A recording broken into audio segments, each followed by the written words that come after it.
I'm doing good. I'm glad to see we're actually going to be starting somewhat on time. Look. If 20 minutes late, I still consider it on time by football Florida weather standards.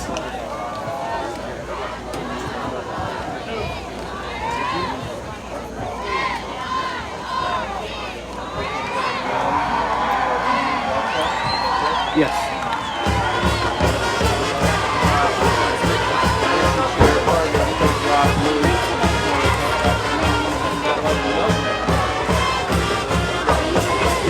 Ladies and gentlemen, get on your feet. Here come the Eau Gallie Commodores.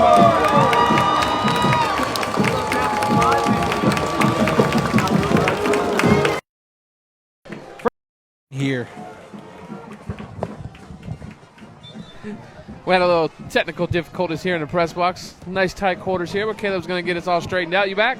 I'm back. All right, we apologize for the delay here. Again, we are live here at Eau Gallie High School, Commodore Stadium. The Gallie Commodores hosting Bishop Moore. A little bit late kickoff as we're getting ready to set the kickoff here. Caleb, we do know that Space Coast and Holy Trinity were canceled. And now we got Coach Ose coming onto the field, so I'm not sure what's going on here. We'll wait for these officials. Caleb, great atmosphere here tonight. It really is. And look, hey, credit to Bishop Moore. If we found out anything from last year, Bishop Moore travels well, whether it's a playoff game or a regular season game. You know what? I like seeing the opposing crowd travel over. It really helps set the atmosphere for a full capacity stadium type sellout. Basketball goals and all, my man. Hey, basketball goals and all. All right, we'll keep that between us, Caleb. You know, like I said, over on the Brevard Sports Network, Alan is doing an audio-only cast of the St. Thomas Aquinas Cocoa Tiger game. There's a post about it here on the Brevard Sports Network. Alan put it up.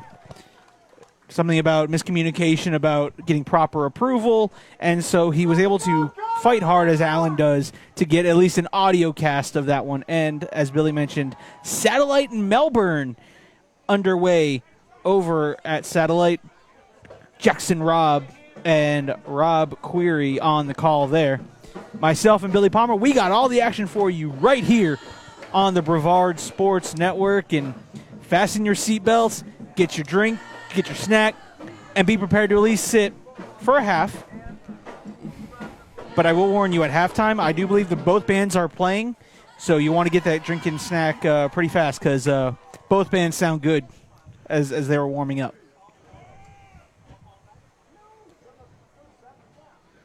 Bishop Moore is ready and lined up to kick off, Coach. Caleb, I'm not sure what's going on. I know the referees have been, maybe they're waiting on one. I know one went over to Coach Ose in the south end zone.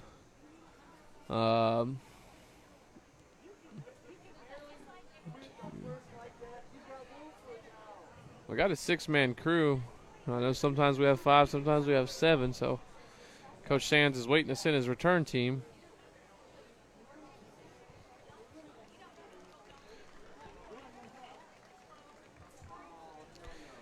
Caleb, let's see if we can get some score updates. If anybody has any score updates for any games that have started so far tonight, feel free to drop them in. I got a score update, 14-0, St. Thomas over Cocoa early in the first quarter.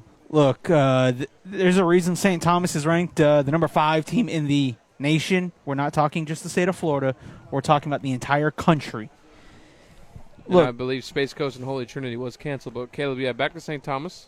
Look, I mean, when you look at the list of St. Thomas, I don't have it here in front of me, but the list of players for St. Thomas that are on the ESPN, top 300, it is scary. And look, this is, it's weird to say a character game for Cocoa, but, when you go in as playing a team with as much firepower as St. Thomas, I don't care how good you are, you get better by playing a team like that. Absolutely, Caleb. And, hey, Coach Schneider has shown that he's not afraid to play anybody. He's going to push the team up against competition, and maybe this makes Coco a better come around. So, Caleb, we had a little delay here we had to add some beach over here to the Eau Gallie Commodore Stadium. A little bit of sand filling some holes. Got a lot of rain here earlier today, but looks like we're ready finally for some kickoff.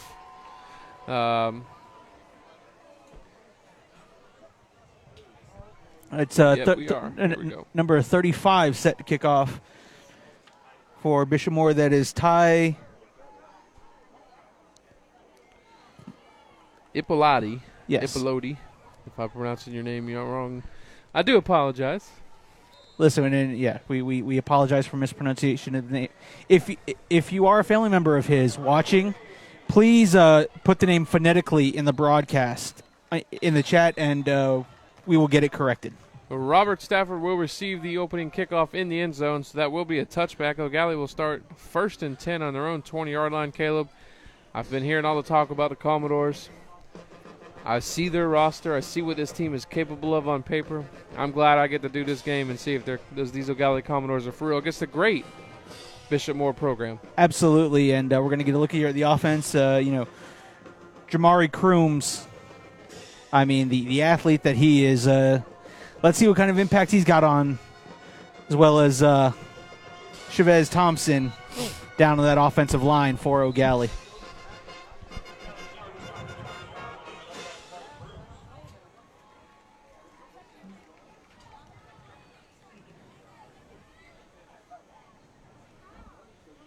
Getting the ball spot. Jamari Crooms lined up that quarterback. Gabe Larisi, let's go number 27.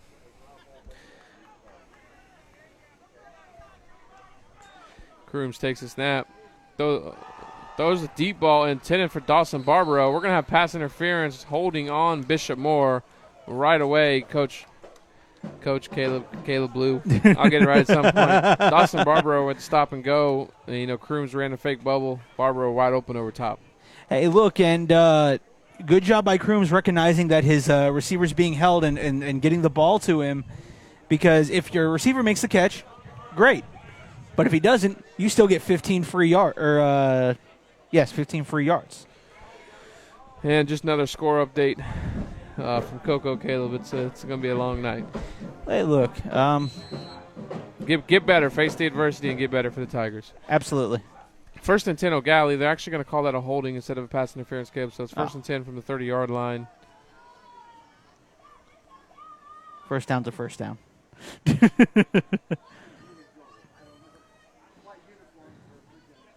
Crooms takes the snap. He's going to drop the ball. He's going to fall on it. That'll be a loss of Caleb. That's about an 8-yard loss. 2nd and 18 for the Commodores. Look, this Bishop Moore team is good. You don't want to give them any freebies like that. Look, they'll get it under control. Again, I can't stress these.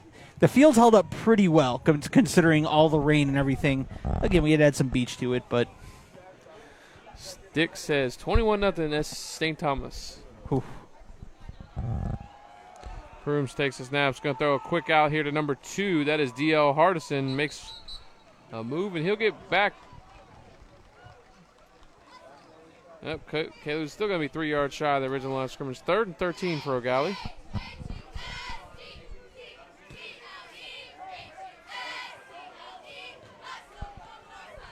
Lining up here near side is Brendan Cooney, the senior tight end, lining up out wide.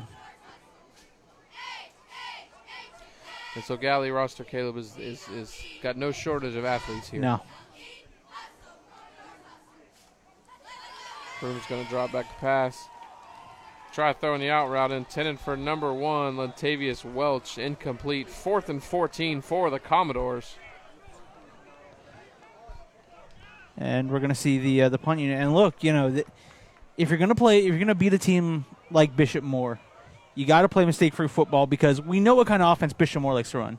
They like to run that single, sometimes double wing, pound the ball in your face, and eat the clock and play field position. Okay, the Bishop Moore is going to try to run this clock down as much as they possibly can. Yes. Punt is up and away. It's received at the 43-yard line. Number 21, Jeremiah Gills. All the way down to the Commodore 24-yard line, but we got a marker down at the 45-yard line. Should be a block in the back against Bishop Moore. Bayside up 7-0 over Fort Pierce Central. We really hope to see a win there for Coach Corey Broomfield and the Bayside Bears. Caleb, Fort Pierce Central has just been a up and down program. I recall back, mid-2000s when I was playing against them. They were just loaded, but I haven't heard much about them in recent years. The last time back in 2015 when went to do a spring game when I was doing film for Rockledge, I was going to be there. Khalil Mack went to high school at Fort Pierce Central, and they were going to retire his jersey. The game rained out, and they didn't end up having the ceremony, but almost got a chance to meet Khalil Mack and watch his jersey retirement down there at Fort Pierce Central. Bishop Moore will take over 1st and 10 on their own 45-yard line.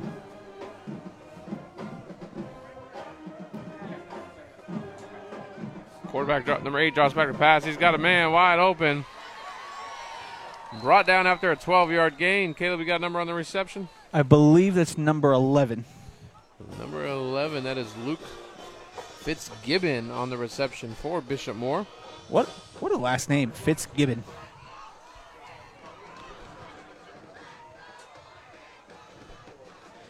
But look, I mean, short pass, letting your athletes make plays. Here they are right back into the wing tee, Caleb. Little jet sweep. Eau Gallie's right there. Number 24, Dylan Cooper.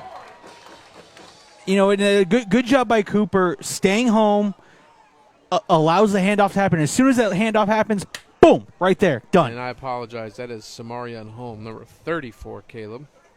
Okay, good job by Samarian Home, staying home. The outside linebacker for the Commodores.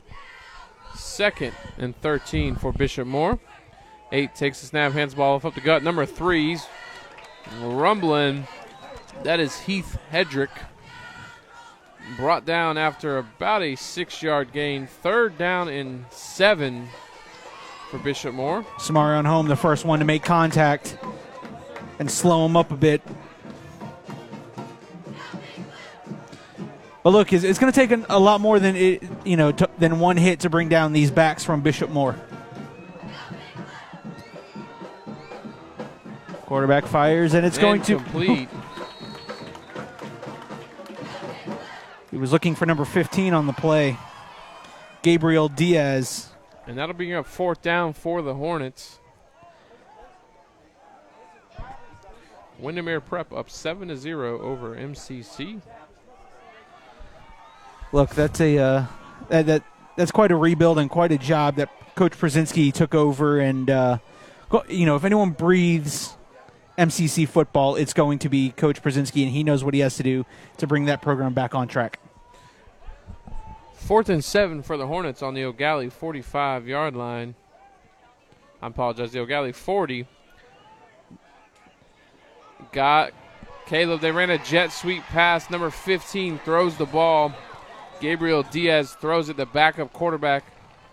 I believe that's caught by number 1. Yes, it is. Braden Miller. 1st and goal, Hornets on the Commodore 6-yard line. What a great 4th down play call, jet sweep pass here. Look, and it helps when you have a quarterback who can play wide, almost like a Terrell Pryor type. Quarterback can play wide receiver, and you can have those built-in plays like that. Great job by Bishop Moore. Yeah, he's listed as a quarterback, Caleb, but now he's lined up here in the wing. Goes in motion. That's a belly. They run, belly right up the gut. Down to the 1-yard line.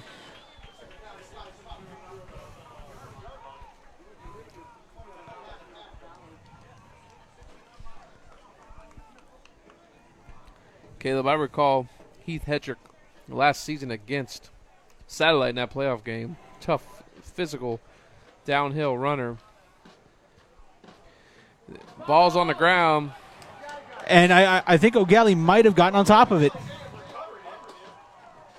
They're going to call it third down.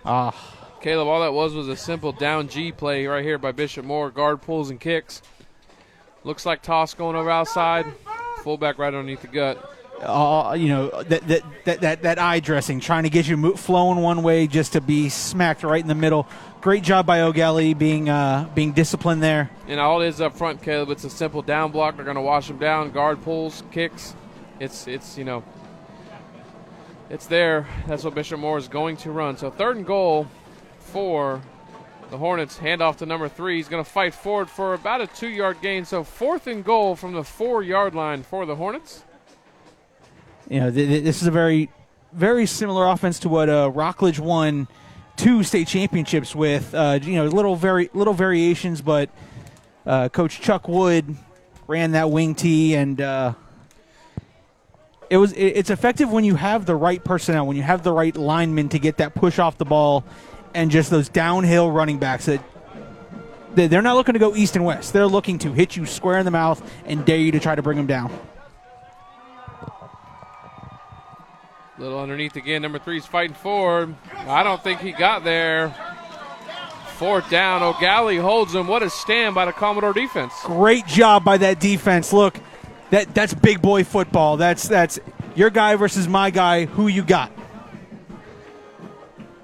Eau Gallie said we can match that energy. Yeah, Caleb, going back to the wing tee, we ran it when I coached at Melbourne. We had a bunch of undersized linemen. But again, it's about angles and getting where you got to be, and a lot of down blocking. And we were successful at that. So, Caleb, I'm real curious here. 1st and goal, Eau Gallie on the 1-yard line. So a 99-yard drive would be huge for Eau Gallie. Let's not even worry about the drive, Caleb. Let's get this ball out of our end zone. Right. And get our quarterback and receivers something to work with here.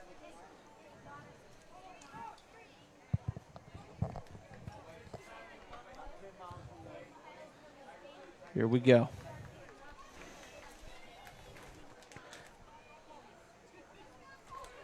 Coming out 4 wide receivers. Crooms takes the snap, throws the ball in the middle. It's Rico Johnson on the reception. All the way down to the 34-yard line. I apologize. That was Alvarez Baker.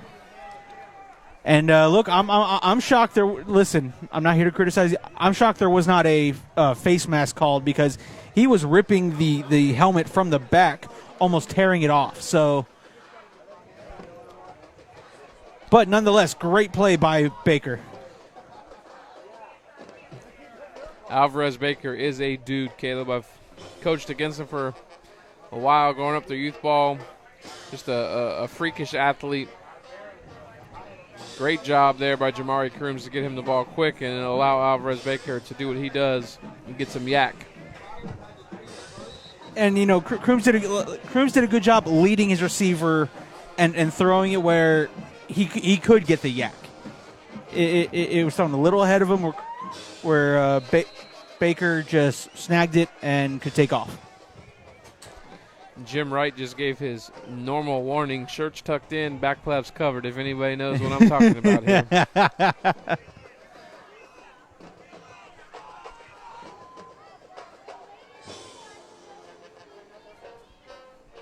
Jamari Crooms checks to the sideline.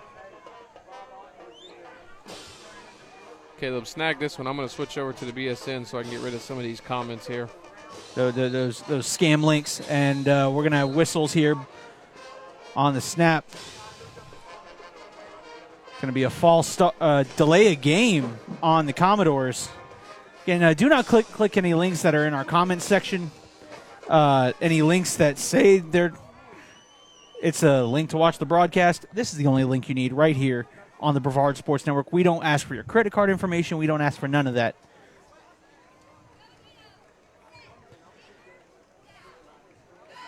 If you're watching, comment who you're cheering for, where you're watching from. And Crooms back out. 3 wide receivers. 1st and 15 for Eau Gallie. Should have had a offsides on the defense. No flag there. We got a tough run for a gain of 8 for the Commodores. Delvonte Williams, the tough physical back.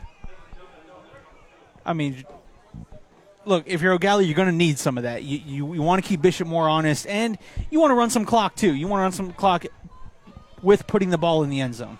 Melbourne 7, Satellite 0.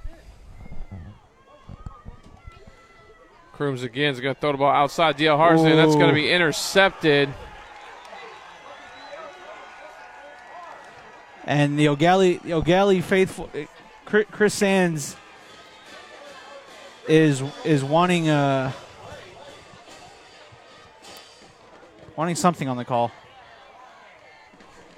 Caleb, it looked like a mix-up. D.L. Harrison kind of stopped on like a hitch route, and the ball looked like it was kind of coming inside like a slant. I'm not sure if he caught it or not. I was watching receiver, but by the way D.L. acted, he kind of flinched and jumped real quick to try to break up the pass. Yeah. But again, this is the Bishop Moore. You can't give Bishop Moore opportunities like this. And Eau Gallie hasn't been scored on yet this year. They got a big 4th and goal stand already. 4th down, Caleb. Bishop Moore runs a trick play, gets the ball down the field. There's number 15 on the jet sweep. You saw the last jet sweep. He threw the ball down the field. Eau Gallie's got to play it honest. Again, that's what you have when you have that two quarterbacks who can throw the ball. And look, that was a greatly thrown ball on that sweep quarterback toss. I was going to call it a halfback toss, but essentially it's another quarterback. Simply just a jet sweep. Receiver stops and throws the ball down the field. 2nd and 10 for the Hornets. Handoff up the middle goes to number 3. He's met by number 34, home of the Commodores, but after a gain of 6 yards. 3rd down and 4 for Bishop Moore.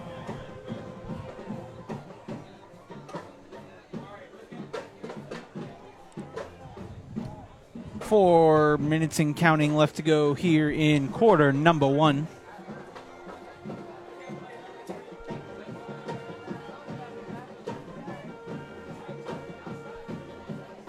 Quick route. Number 8 throws the ball to number 2. Number 8 is Riley Willis, the senior quarterback. Pass completed to number 2, Brendan Cooney, the senior tight end, for a Bishop Moore 1st down.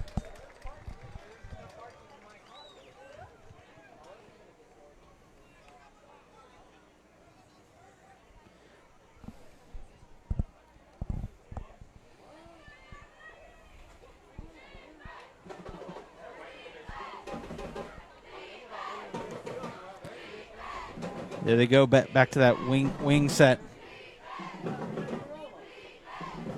Little midline up the gut. Eau Gallie's right there. He'll gain maybe 2. 2nd and 8 for the Commodores. Number 56 on the tackle for Eau Gallie, Jude Tenor. Caleb, what that quarterback is going to read is that edge rusher, the edge, the defensive end. If he stays, he's given the midline. If he pulls, he's replacing. Eau Gallie's got to have some backers there.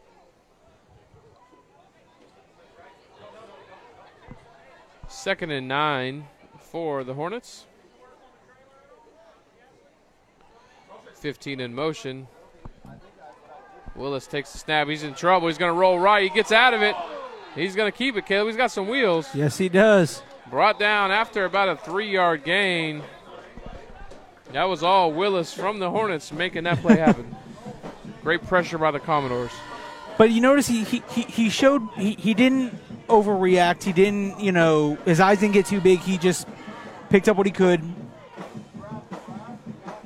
Sometimes quarterbacks will panic there when they're getting rushed immediately. He didn't do as such. 3rd down and 5 for the Bishop Moore Hornets. They're on the Eau Gallie 28-yard line. Willis drops back, throws a dart right down the middle of the field. Caleb, is that caught? Yes, it is. Looks like number 1. Yes. That is Braden Miller. This Bishop Moore team is senior loaded, Caleb. And if you notice, the quarterback, he's spreading the ball around. I think so far I've counted 4 different receivers have caught passes so far. 1st and 10 on the Commodore 20-yard line.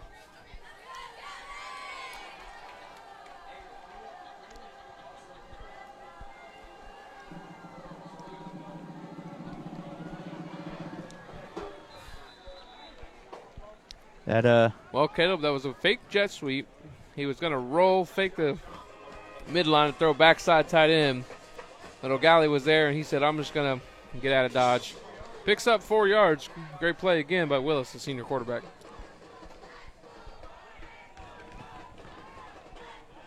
A minute left here in the first quarter. Palm Bay and Harmony tied at 6. That's going to be a great football game over there in Harmony. Palm Bay's defense is loaded, and Harmony has one of the best running backs in the state of Florida. Willis hands off up the gut.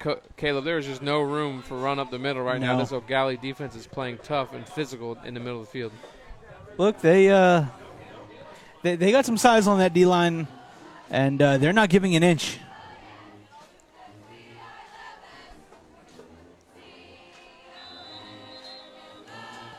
Timeout, Bishop Moore. With 23 seconds left to go here in quarter number 1. And they face a 3rd and 5, and Caleb's going to give us. Never mind. I got you, Caleb. I see what you're going with it. I believe our wonderful sponsor and partner would love their mention.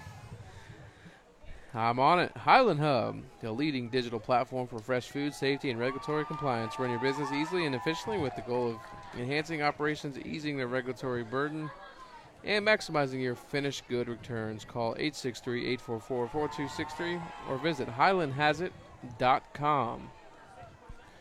Millennium Accounting serves accounting and tax clients across the country and in Latin America. They specialize in small business accounting, from managing books and cash flow to tax preparation and mitigation. Visit millenniummiami.com for more information. Call 305-812-5868 or millenniummiami.com. Also, don't forget, after all of tonight's action, head on down to Slow and Low for the BSN Friday night post-game show. Myself and Jackson Robb will be hosting that. Come on down, have fun with us, and eat some good barbecue. What you going to get there, Caleb? Bishop Moore on the left side. Good enough for a first down. Number 15, Gabriel Diaz, the sophomore quarterback / wing. Ray John Blackman was the one to bring him down.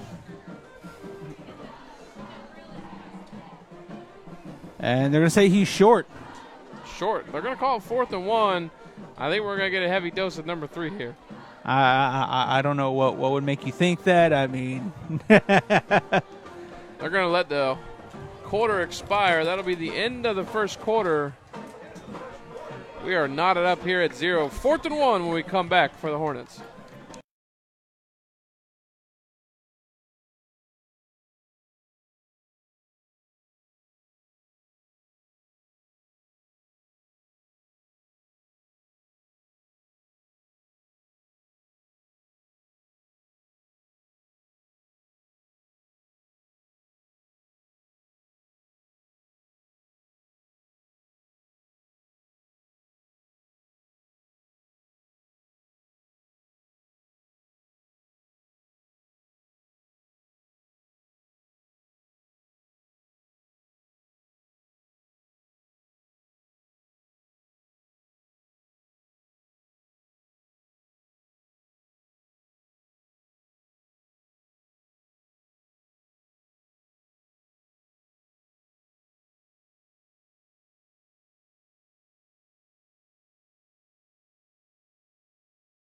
One.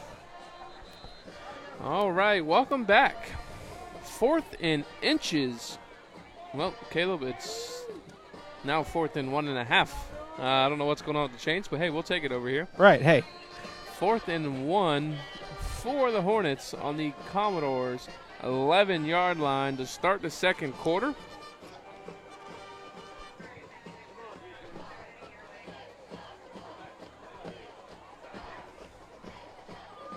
Willis under center. Sends a man in motion. He's going to run quarterback sneak. And Caleb, he's got plenty. Hornets, 1st and goal on the Commodore 8-yard line. Look, you've been saying it for weeks. When you're 4th and that close, why are you starting 5 or 6 yards in the shotgun? Get your quarterback under and sneaking on through. I see what you're doing here, Caleb. You're trying to tell me that I finally got a team that runs the kind of offense that I like. I see it. Okay. Hey, look, I listen when you complain. Listen, everybody's offenses are different. Here we go, little down G to the left side. Eau Gallie stuffs him, maybe gets to the line of scrimmage. 2nd and goal for the Hornets. I'm all for the spread, Caleb. I love it. Yes. But if you can't get under center on 4th and 1 or 4th and 2, 4th and inches, and you got to snap the ball back 6 yards, and you're going to hand it and they get there, at some point, you got to line up under center because I ain't met a quarterback sneak that 9 times out of 10 you ain't going to pick up 2 or 3 yards.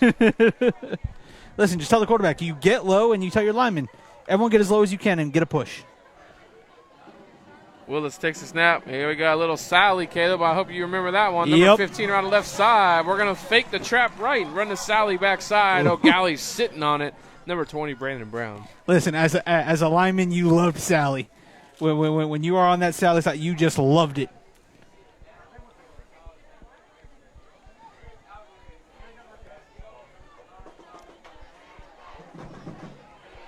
And the Rockledge tee, there was even a play off of Sally where instead of pulling the guard, you would pull the tackle.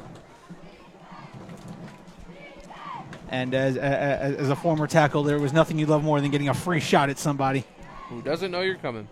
Right. Willis takes a snap, backshore throw, broken up by guess who? Number 5. The Miami commit, Robert Stafford. Big stop. Be 4th and goal from the 9-yard line. Caleb, I think we're going to see a kicking unit here. Hey, I'm all for some good special teams. Look, LSU, if you're watching, this just might be how you operate a special teams. Caleb, I just want you to know the Seminoles are 2-0. Just want to let everybody know that. I know we talked about this last week. So, Eau Gallie line up there, the block. It is up, and he has the foot. Good. Bishop Moore 3, Commodore 0. 10 minutes left in the first half. Caleb, Eau Gallie has been stingy on defense when they've gotten inside the goal line. They have the turnover. Gave Bishop Moore great field position. Eau Gallie needs to hold this ball here. I believe give the ball to Devontae Williams. I mean, his first carry went for 8 yards. The Eau Gallie Commodores are defensively playing a great job. St. Thomas leads Cocoa 28-0 early in the second quarter. Oof.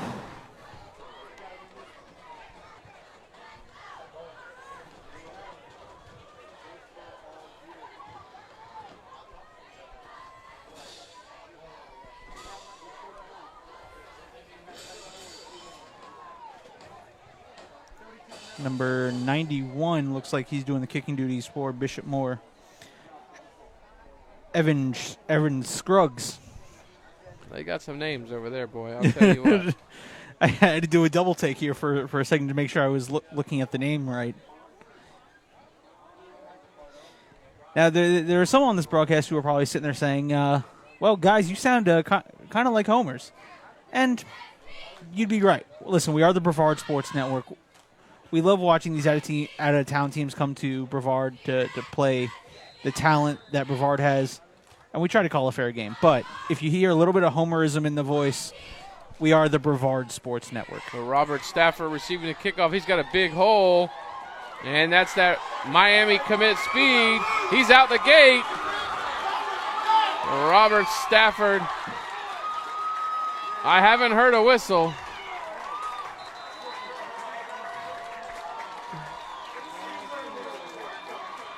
There's a flag, though, on the play. They're going to mark him back at the 25-yard line.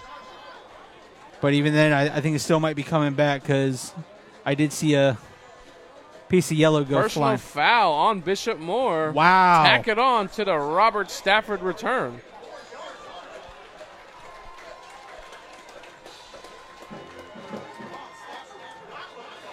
Chris Sands is hot right now. Well, I mean, Caleb, we never heard a whistle when Robert Stafford ran the football. So, I mean, and it's not like the referee stopped to where he marked the football. He ran with Robert to the end zone. Look, we're not here to criticize anybody. We're just explaining what we saw and why Chris Hands might be hot. Yeah, I mean, I'm sitting in a booth with 2 headphones on, so maybe there was a whistle and I couldn't hear it, but the referee sure didn't insinuate one. I didn't hear till then. I guess maybe then again the second whistle when they were trying to, I guess, gain control. I think we'll see a heavy dose of Williams here, Caleb. First and 10 from the 12-yard line for the Commodores. Great starting field position. And an opportunity like this, you have to convert. I don't think we'll see another kickoff to Robert Stafford's side of the field anytime tonight. No.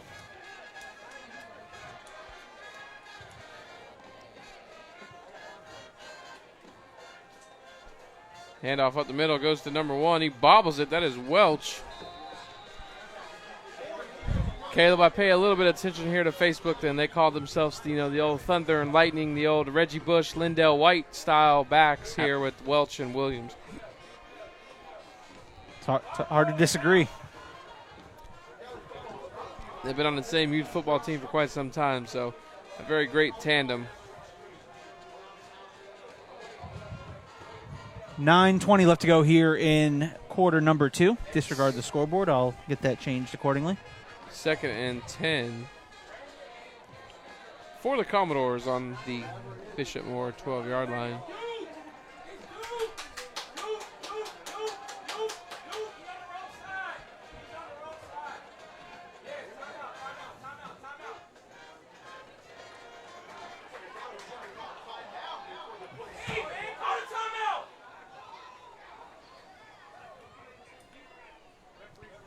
Gain of 4 yards. Oof.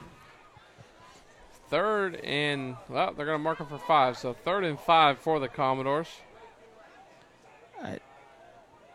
You got to have execution here. You've got to get in the end zone. You're not going to get opportunities like this very often.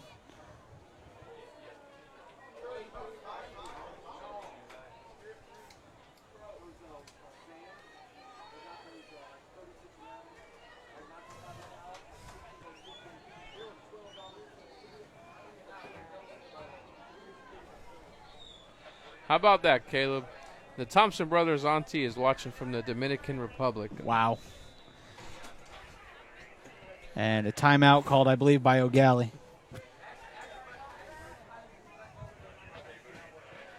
I know for certain there's another Thompson family member in attendance tonight.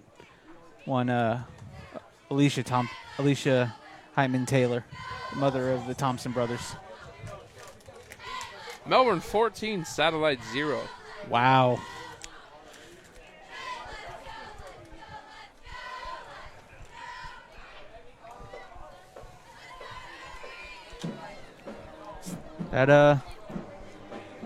Caleb, I know a lot of people don't know this, but that Melbourne Satellite, I mean, it goes back as far as you can go back, and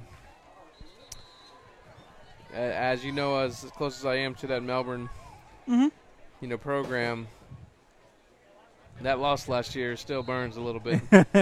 Hey, look, there's a nice little fire lit, and plus, that offensive line is Rockledge 14, Vieira 0. Listen, that Rockledge program and what Tyrone Giscombe is doing with that defense is deadly. Not to mention you talk about junior quarterback Trevin Green. Traven Green, just amazing. Crooms takes a snap. He's going to run a jet sweep. He's got nowhere to go. Alvarez Baker tries to make a cut. Gets down to the 5-yard line. We're going to have 4th and 2. Caleb, again, I'm here in the booth, but if Crooms would have kept that one and ran it out the backside, he was out the gate for a 6. And I think he saw that after he handed it off because he put his hands up like, oh, my.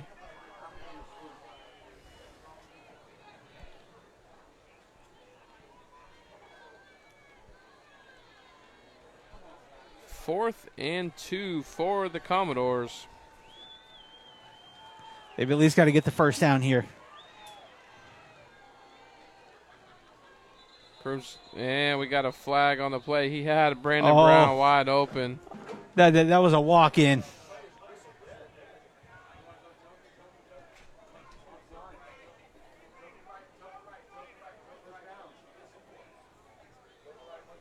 Offsides on the defense. First down, Commodores. All right, so you were on the same exact thing to the other side. Well, let's see if they still give him a first, Caleb. It was half the distance, so I may have spoken too soon. And no, it is not. It is going to be fourth and a paperclip here. All right, you line up under center and you QB sneak it. Everybody in the building right now thinks Devontae Williams is going to get the rock here. Bishop Moore showing pressure, bringing the pressure. Handoff, Devontae Williams. He's fighting forward. He's going to be brought down the 1 yard line. That's good enough for a first and goal, Commodores. Great job. That was a will type run. That was stop me, I dare you.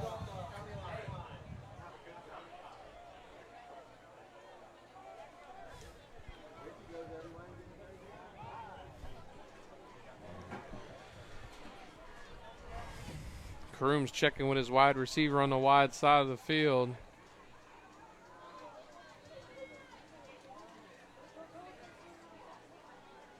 Takes it. Devontae Williams on the right side. Commodore touchdown.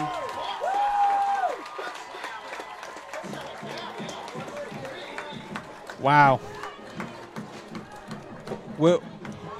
Williams showed up. Caleb, the kid's been making big plays since I can remember. I mean, back-to-back plays there on fourth and goal. Now, Eau Gallie with the swinging gate. Telling them to come on, we're going to kick this one. I've never understood. Caleb, if you don't prepare for it and you don't take your special team seriously, you can get a lot of teams off guard. Kick is blocked. Bishop Moore off the edge.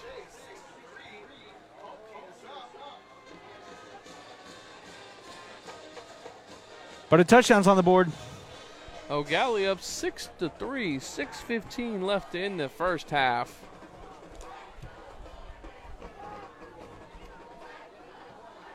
Windermere Prep 28, Melbourne Central Catholic 0.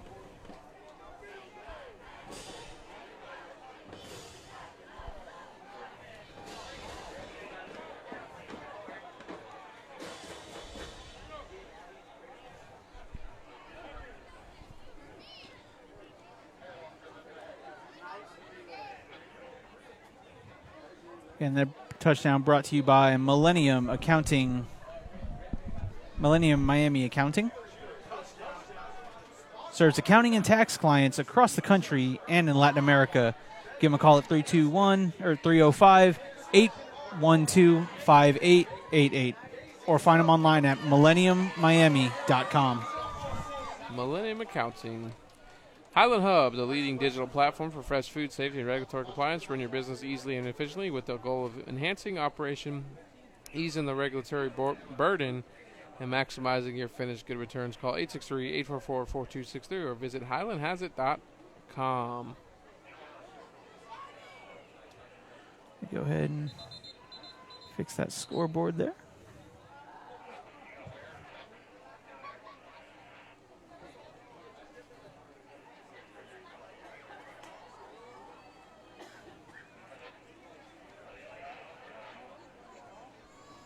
Eau Gallie set to kick off to Bishop Moore.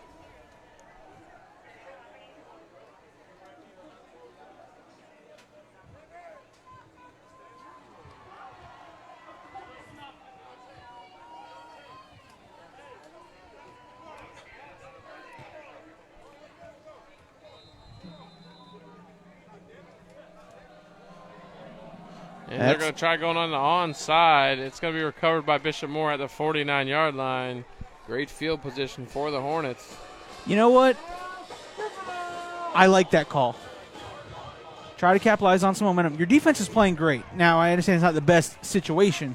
However, if you believe in your defense enough, why not? Right there with you, Caleb. Obviously, everybody's going to have their opinion on that one. Bishop Moore must have seen that on film, though, because they were prepared. Oh, absolutely. But again, when you're confident in your defense, like it seems like Chris Sands is, and why shouldn't he be? Take a chance or two. 1st and 10, Hornets on the 50-yard line. Handoff up the middle goes to number 3, gains a yard. Entire Commodore defense right there, Caleb. They travel in numbers.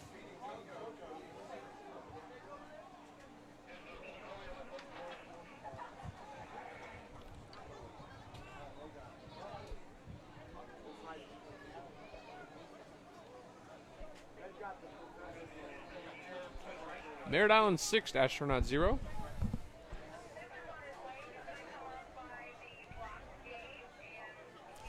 Wills takes the snap, hands the ball right up the gut again. He fights forward. We'll call it 3, Caleb. 3rd and 5 for the Hornets. A big 3rd down for this Commodore defense. Absolutely.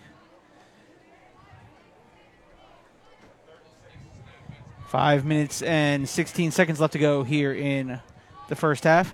Coming up at halftime, if the bands come on the field and play, I will unplug and allow everyone to listen to the band.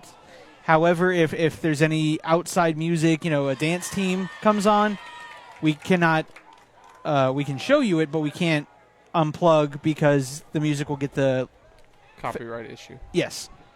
But if the bands play, we will show the bands at halftime. Wills takes a snap. He's going to roll out right. He's going to keep it right up the gut. 1st down all the way to the Commodore 34-yard line.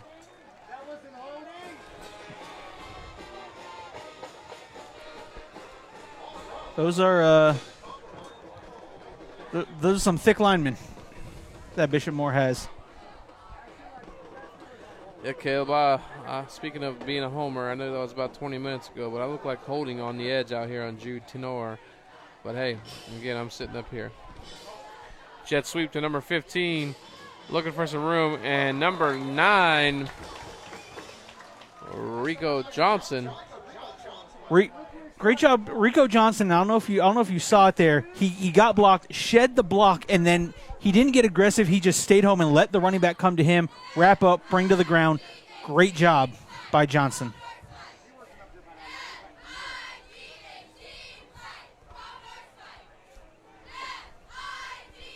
Second down and 12 for the Hornets.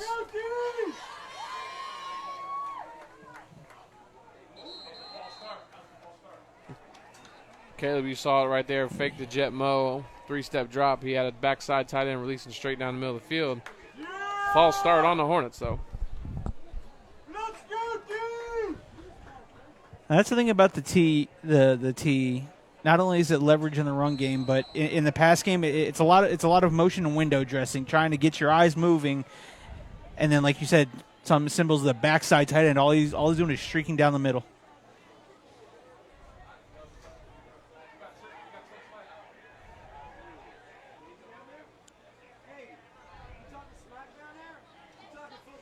Wills drops back, throws the ball, got a man wide open. Oh, come on. That was out of bounds. Well, some great catch by the young man. It's going to bring up 3rd down and we'll call it 7 for the Hornets.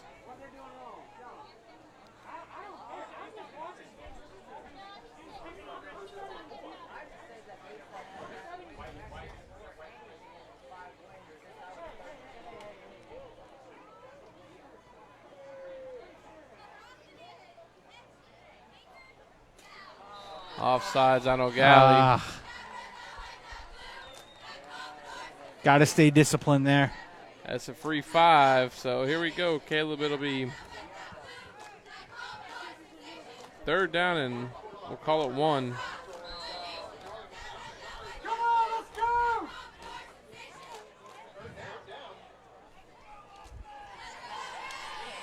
All important, 3rd and 1.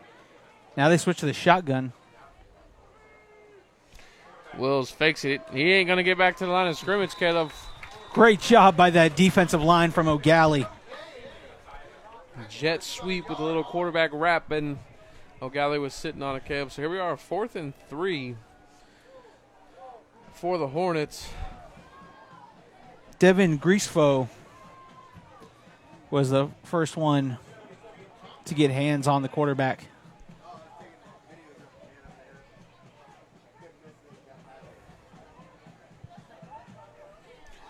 Caleb, we are under 2 minutes left in the first half. Eau Gallie up 6-3.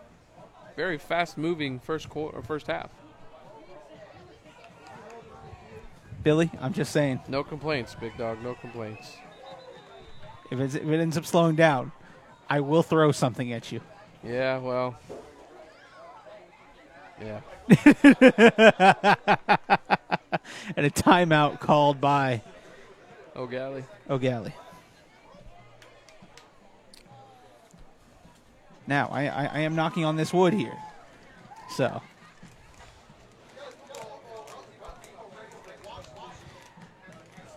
Following the action, come on down to Slow and Low, where you can watch Jackson Robb and I host the BSN postgame show from Slow and Low in Vieira. And come on down. Listen, I'd appreciate a good partner to eat some pork with. What you got on the menu tonight, Caleb? Some pulled pork, sliced pork? I'm thinking some smoked sliced pork. No. I mean, but they also got everything else from chicken, ribs. What time they close? After our post-game show. So come on down for our post-game show. Get some good eats for the adults out there. You know. I heard Jackson's buying you dinner tonight. Well, I hope he's ready to pay. Lindell Turner, last I heard, Palm Bay and Harmony were tied at 6. 4th and 3 for the Hornets. Wonder how Heritage is doing. Give me a halftime break, Caleb, and I'll let you know. Wills drop back. Got a man. Incomplete. Pass broken up by the Commodores. Big stop again. Second big stop of this game for that Eau Gallie Commodore defense.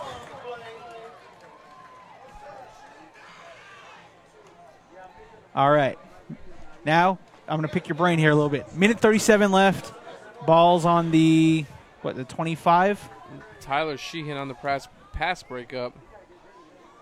25-26. Billy, what are you doing here? Are you content taking this lead to half? And I can tell you this, I won't be throwing the football right now. No. Because I haven't shown that I can move the ball efficiently through the air so far. My run game is picking up 3 or 4 yards a pop. If I break one, great. If not, I'm going to half with a 3-point lead. You don't want to make a mistake here because Bishop Moore is going to get the second half kickoff. Correct.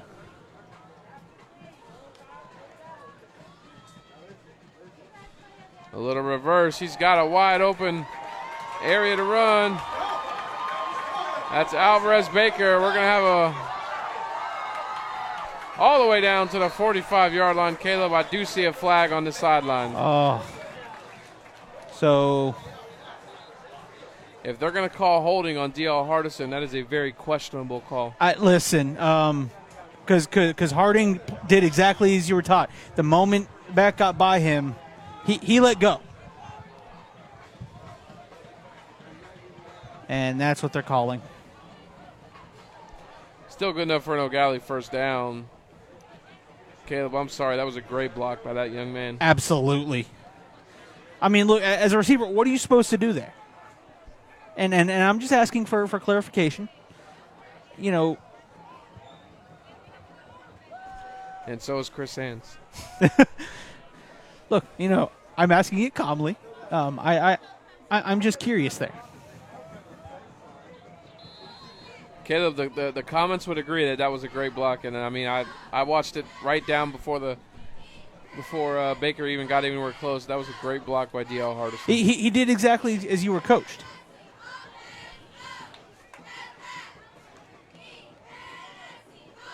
First and 10 Eau Gallie on their own 36-yard line. Should be offsides on the Hornets. Backside tackle said, "Yep, right there. There he is." He's guilty.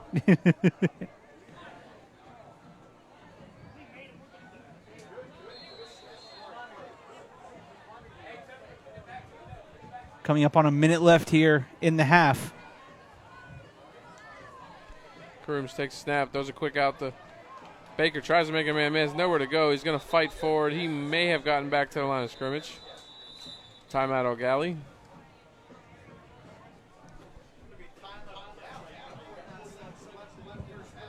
.44 seconds left in the first half.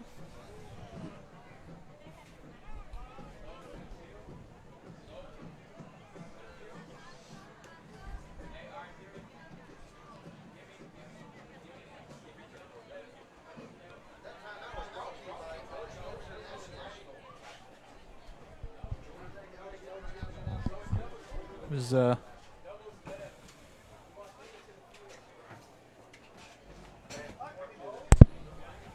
you know, 49 seconds left. Second and about. Oh, the distance is kind of irrelevant. 2nd and 5, Caleb. I mean, obviously, I don't. We saw Galley's extra point attempt. It was blocked, but I don't know what the distance on that leg is. But that doesn't matter if you can't get it off without it being blocked.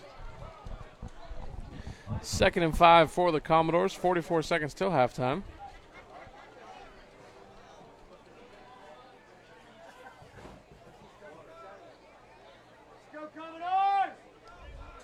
Crooms takes a snap. Tries to throw to slant. Intended for Dawson Barbaro. Incomplete. And look, great coverage there by number 27, J.J. Payne.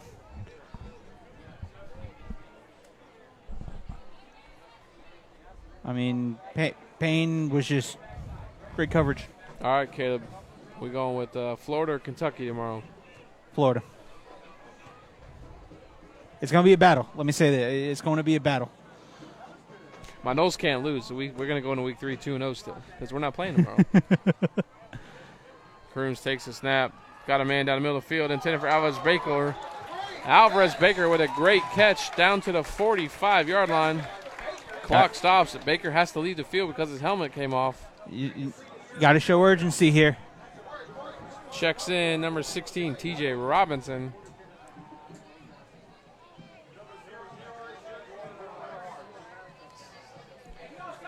Crooms throws a deep ball outside. D.L. Hardison almost makes a play. 2nd and 10. 30 seconds left on the dot. I'm not sure what Coach Sands is. I didn't see anything, but he is sure giving those referees an earful on this sideline. Yeah. Heard one of the Eau Gallie coaches saying something about offsides. I didn't see it, but then again, I have one eye that doesn't want to function properly, so. That makes 2 of us, buddy. But between us, we got a set of eyes. Crooms drops back, throws the ball down the middle of the field. Baker catches it, gets out of bounds. Going to bring up 3rd down and short. I checked that, 4th and short for the Commodores. 21 seconds left.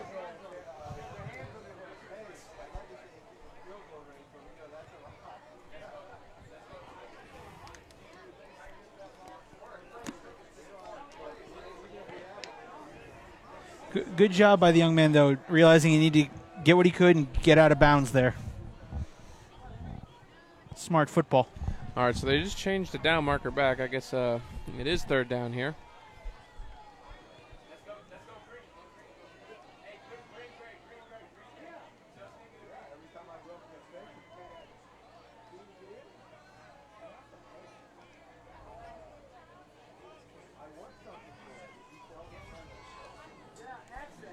Crooms takes the snap. He's going to roll right. Throws it to Alvarez Baker. Oh, my. Touchdown, Eau Gallie. Alvarez Baker is doing what he's done all season, Caleb. Big-time players make big-time plays at big-time situations. Alvarez Baker. How about the throw by the sophomore quarterback, Jamari Crooms? Hey, look, the throw was either Baker was going to catch it or it was going incomplete. Great throw, great catch, big play to end the first half.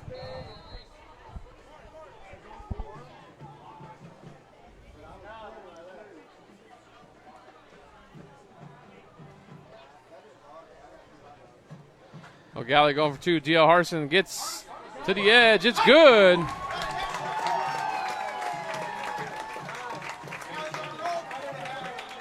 Eau Gallie up 14-3. 11 seconds till halftime. Wow. Look, you want to talk about – I mean, that's a perfectly executed 2-minute drill – or, you know, even less than that. 44-second drill? Yeah, 44-second drill. And all the big plays came from Alvarez Baker.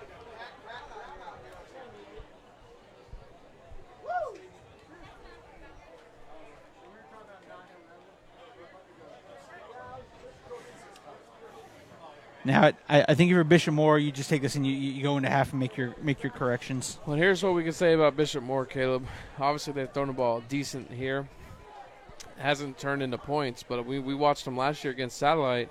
They're a running football team, so, you know, when they get behind, I'm not going to call it unfamiliar territory, but their throwing is not what this offense is intended for. No. Their offense is run first and then, you know, play action. And Eau Gallie's secondary, one of the best in the state of Florida. A high pooch kick. Looking for some room.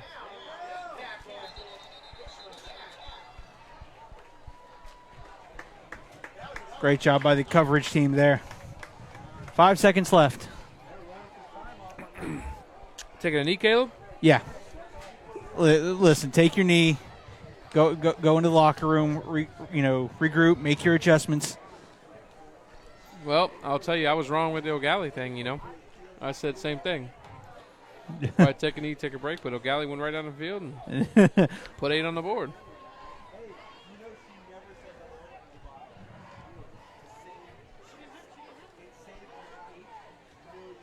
And I think we're correct on this one, Billy. We're not correct on much. We're going to go into halftime. The Commodores up 14-3. All right, folks, it looks like the band is lined up to play, so I'm going to unplug for you all and allow you all to listen to the band right here on Brevard Sports Network.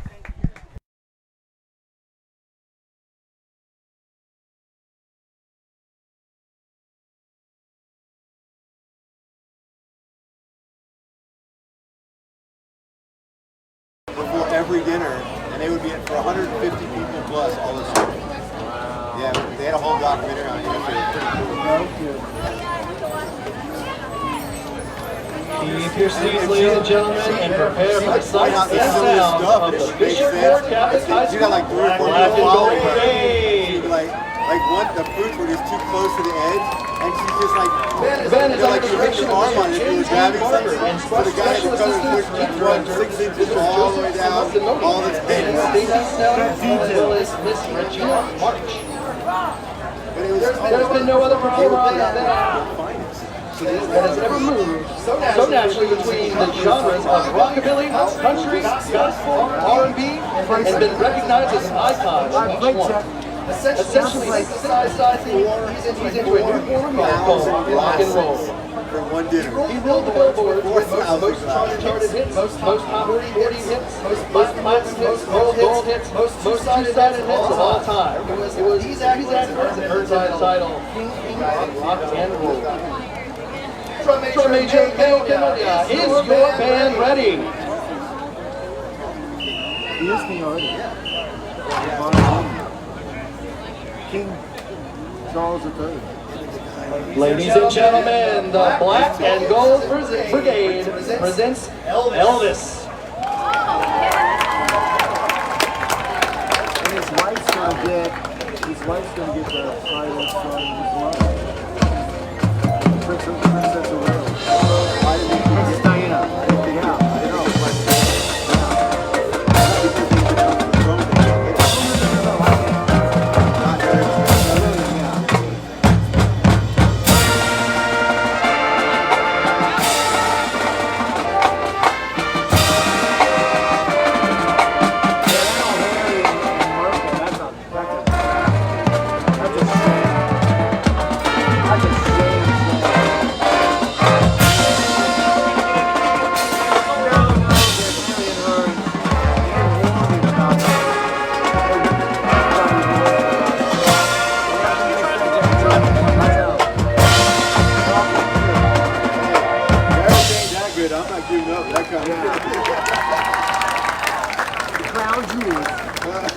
Honey, you're lucky I wasn't a prince.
Let's give it up for the black. Let's give it up for the Black and Gold Brigade.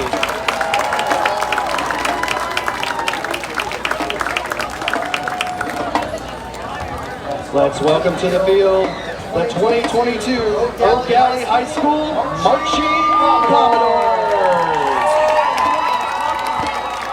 Under the direction of Director of Bands Benjamin Hart and Brandon Gentili, assisted by Johnson Middle School Band Director Carolyn Deck. Tonight, the Marching Commodores will be performing their 2022 marching band show entitled Shadows. The show features a variety of notable works, including Dance Macabre, Ave Maria. As the show develops, it will also feature the Charlie Daniels Band, Devil Went Down to Georgia, before closing with Night on Bald Mountain.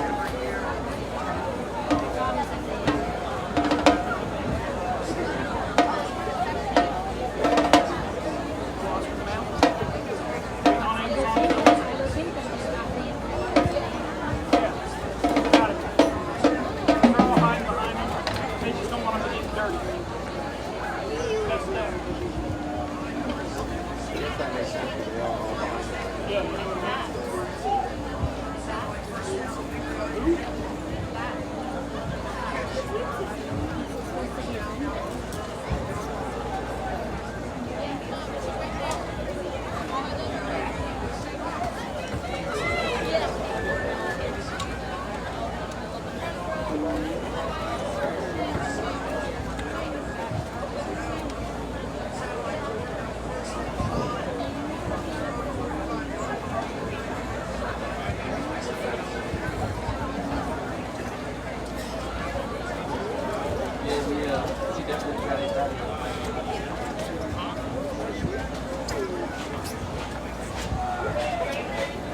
The marching Commodores are assisted by visual and ring staff members J.S. Castro, Jason Stevens, Dario Powell, and Dan Walker. Our percussion director is Dan Pedrosa. Our color guard director is Joshua Daly.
Drum majors Alyssa Schneider, Madison Hirsch, and band captain Ari Holmquist. Is your band ready?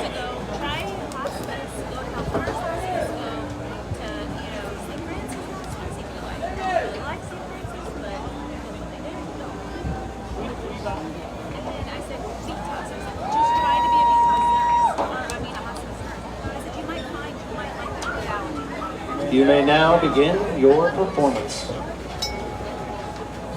Good.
for the Marching Commodores.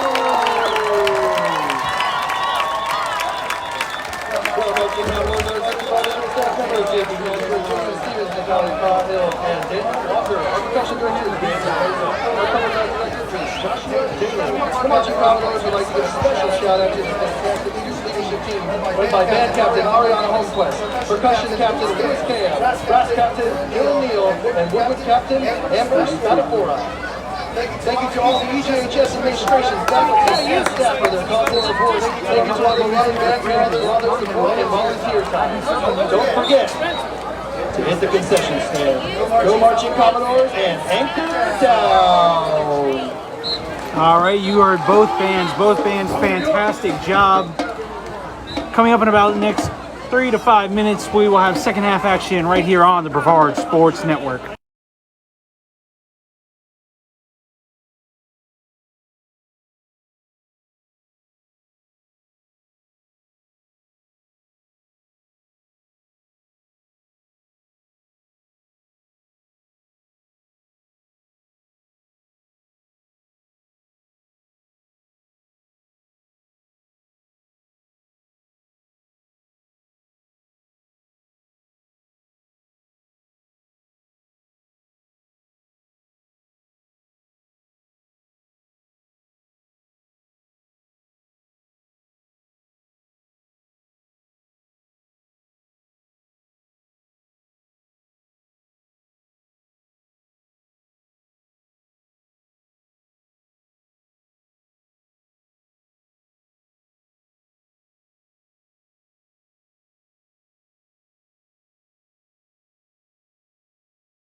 Yeah, all right, folks, welcome back here as we get ready for the second half action between the Eau Gallie Commodores and the Bishop Moore Hornets. Eau Gallie 14, Hornets 3. Caleb, what are your thoughts on the first half? Eau Gallie's defense is legit. Look, they were put in two big fourth down situations. Fourth and less than a yard on the goal line and fourth and less than a yard to go on there at the end of the first half. Go ahead, Caleb, my bad. And you know, just great job. I mean, I'm proud of these kids. And if you're Bishop Moore, just continue doing what you're doing and see what happens. You can't deviate from what brings you. Okay, Caleb, to me, Bishop Moore has to get points on this drive. Yes. I mean, I know it's only an 11-point ball game and crazy things have happened, but they've had plenty of opportunities in this first half from Eau Gallie's mistakes, and Eau Gallie's defense has been stingy. Merritt Island 15, Astronaut 0, Cocoa Beach 35, Taylor 0. If anybody has the Heritage score, please let us know. I have looked everywhere. I have reached out to everybody, even the guy that's coaching the game, to see if I can get some kind of an answer. So if you have the Heritage score, please feel free to drop it in. Let's hope the fact that you can't get a hold of him means that they're doing phenomenally and exceptionally well. Like he's celebrating from how well they're doing. Well, like I said, I don't anticipate to get a hold of anybody anyways when they're coaching, but you never know at halftime, you know. Yeah. Melbourne up 14-0 over Satellite. Cocoa Beach 35-0 over Taylor. Ben Waldrop might get his second 40-point win shutout in a row. I love seeing that for Coach Waldrop. Again, it takes a real love and real commitment to do what he's doing, and if anyone's going to bring that program back to a beachside power, it's going to be Coach Waltrip.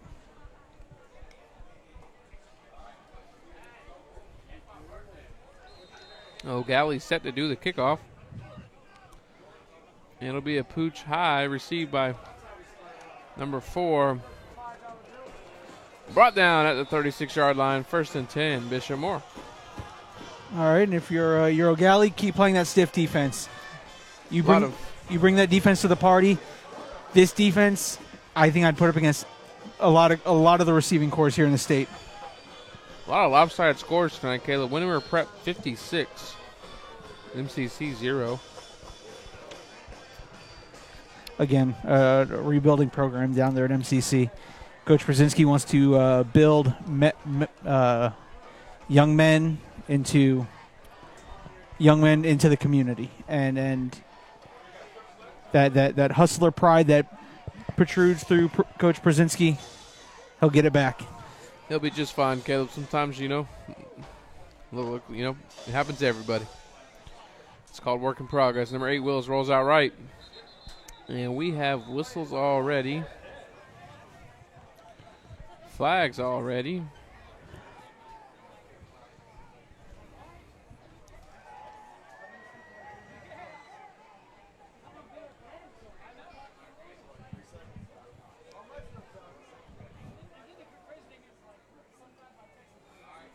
Well, Caleb, Mr. Wright's going to walk over and...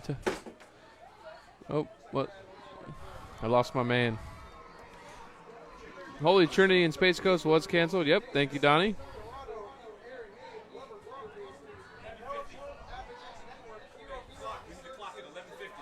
He wants the clock at, 11:50.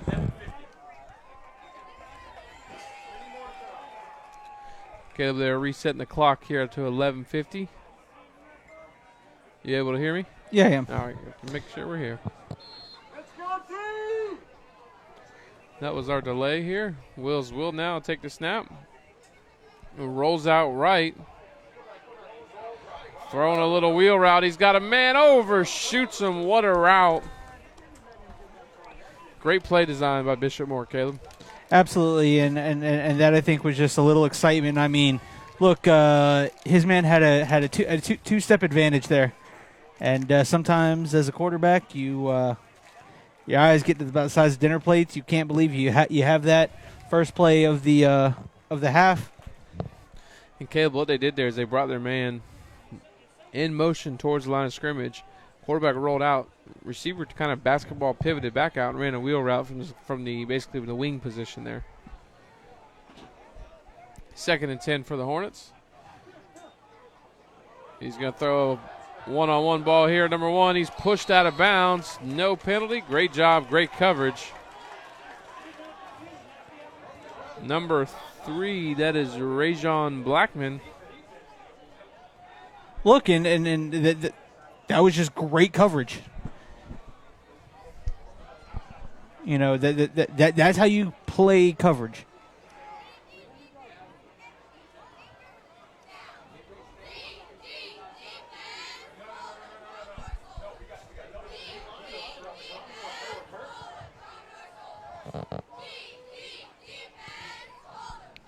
.15 goes in motion.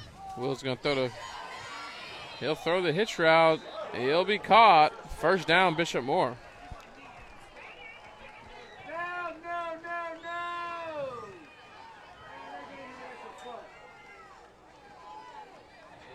I mean, look, if you're Bishop Moore, I think that's what you need to do more of. Prove you can throw the ball and allow that to continue to open rushing lanes. Because I think Eau Gallie's pretty much saying you're not going to run the ball on us, so you're going to have to keep them honest here and effectively move the ball down the field through the air. Jet sweeper on the right side to number 15. That'll be a gain of 7 for the Hornets, 2nd and 3.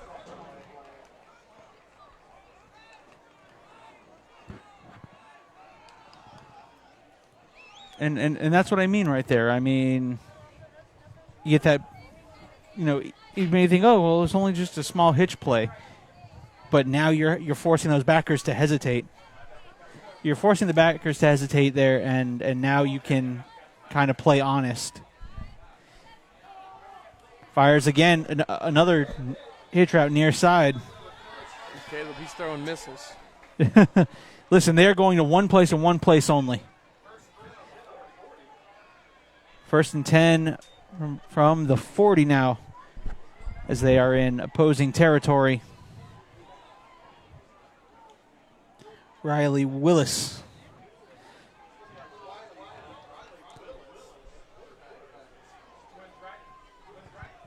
Willis back in the gun again. Takes a snap. He's going to hand off there to number 3. Number 3 is going to try to mash it up the middle. Get maybe 2 yards on the carry. Maybe 3. Heath Hendricks.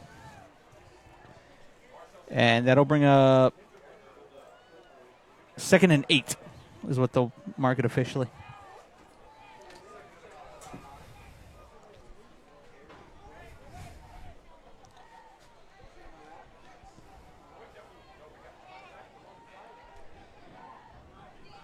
And Willis, running back sidecar left. Has a man in motion, fakes the play action. Jet. Caleb right down the middle is number 1 wide. Oh, he hangs on. Touchdown. Great job there. Caleb, that was a great throw. And way to concentration on the original. Looked like he was going to drop it. Bobbled it. Snagged it. Exactly what we said Bishop Moore had to do to get back in this ballgame. Exactly. And look, now that you've scored and you've shown Eau Gallie, hey, we can move the ball effectively through the air. Eau Gallie's going to play a bit more honest. They can't load 8, 9 guys in the box every play.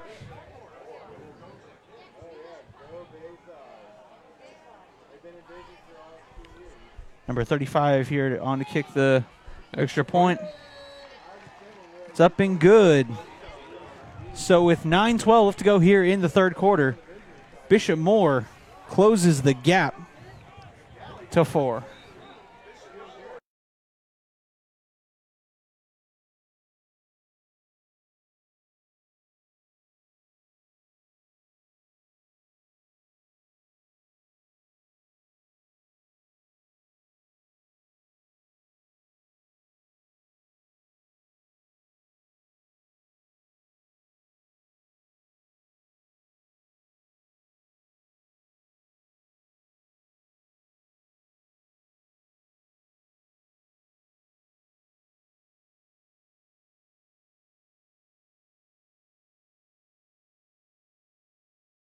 We're back. And Caleb, I believe that was the first touchdown the Commodores have given up this season. Yeah. What an outstanding performance so far by the Commodores. Centennial 10, Heritage 0. Oof. Wow. Donnie, I appreciate that, Donnie. You must have done some extensive research here for that one.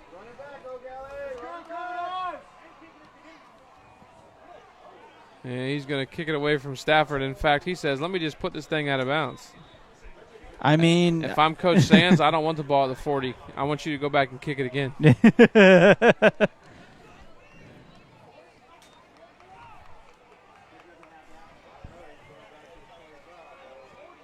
I'd make him kick it again. But Eau Gallie will take it to the 35.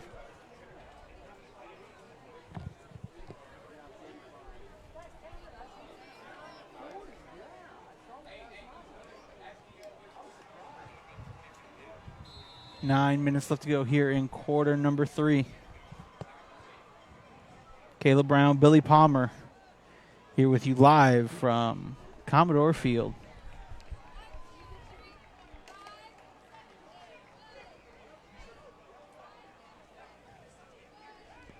Again, when the action is done, head on down to Slow and Low Barbecue in Vieira. Come see Jackson and myself on the BSN Friday night post-game show. 1st and 10, Eau Gallie at their own 35-yard line. Crooms lines up in the shotgun.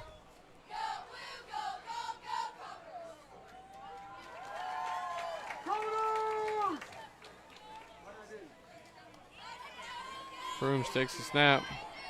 Throws the ball outside. D.L. Harrison on the reception. 6-yard gain. 2nd and 4 for the Commodores.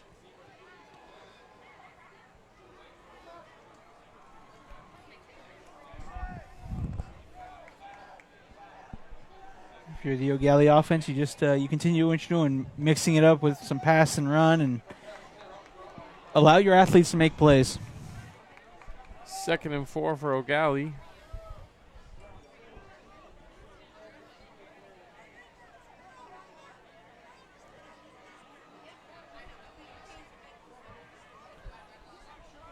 Kroom sends a man in motion. He's going to hand it off left side for a gain of, we'll call it 12. That is number 1, Welch, on the carry. And Caleb, he showed his speed. Yeah, he did. There is a injured Hornet down. Got an injured Commodore as well. The Brevard Sports Network policy, we do not show injuries out of respect and Commodore is up. He is all right. out of respect for the student athlete, the student athlete's family.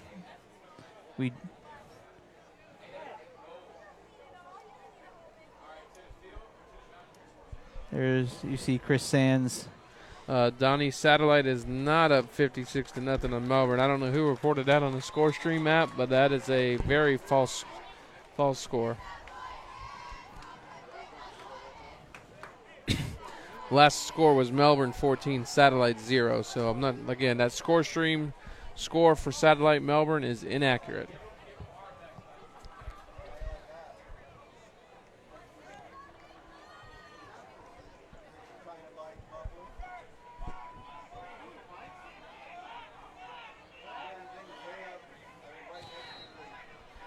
First and 10 Eau Gallie on the Hornet 48-yard line.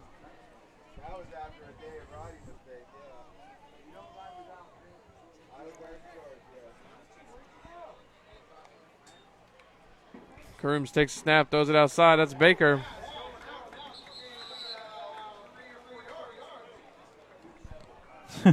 Teammates helping him up by the crook of his pants. Get up, we need you.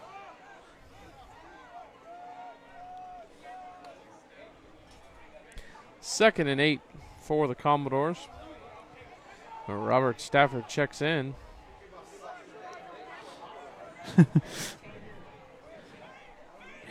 Coach Chris Sands had to play the role of get-back coach for a minute there.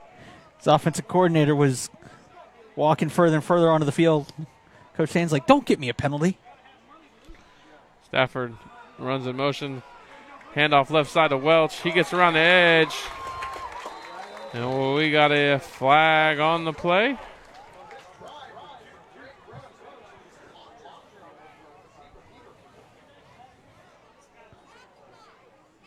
Not a lot of penalties called tonight so far. Holding on the Commodores.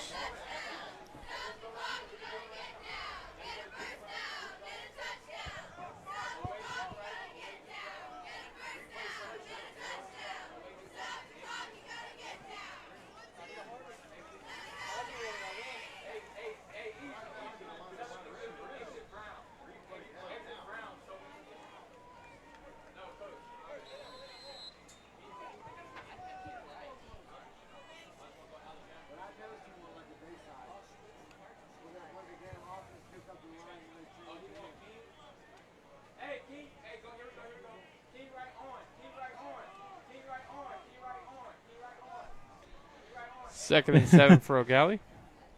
Furious play calling here from here in the booth.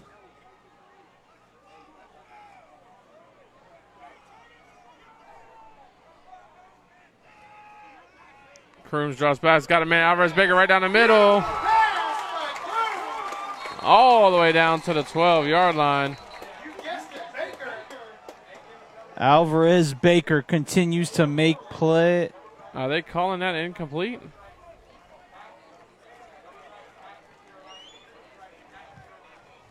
Wow, it looks like Baker wasn't able to haul that in. Caleb, I thought he was running with that one. I thought he was too. We got to get a replay on this switcher app here. We're trying to work on that. I mean, he definitely looked like he made a football play, which would incline me. That was a fumble, but hey, Eau Gallie fans will take an incompletion over that. 3rd and 7.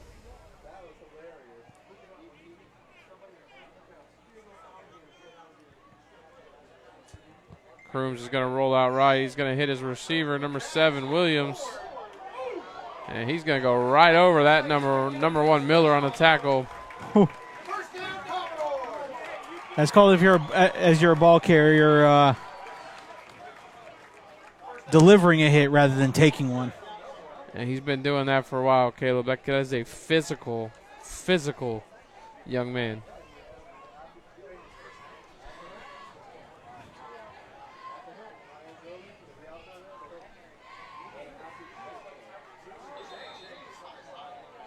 Officials timeout, water break. 6:24 left in the 3rd quarter. I'd like to thank our sponsors here. Highland and... I got you, Caleb. Give me 1 second. No problem. I already knew you had me. I was just... Highland Hub, the leading digital platform for fresh food safety and regulatory compliance. Run your business easily and efficiently with the goal of enhancing operations, easing the regulatory burden, and maximizing your finished good returns. Call 863-844-4263. HighlandHasIt.com. Millennium Accounting serves accounting and tax clients across the country and Latin America. They specialize in small business accounting, from managing books and cash flow to tax preparation and mitigation. Visit millenniummiami.com for more information. Call 305-812-5868. Again, we'd like to thank all of our sponsors, like I said, including Slow and Low and Vieira. Head on down after all the action. Coaches, players, come get on the pregame show. Tell us about the games that we weren't able to get out to.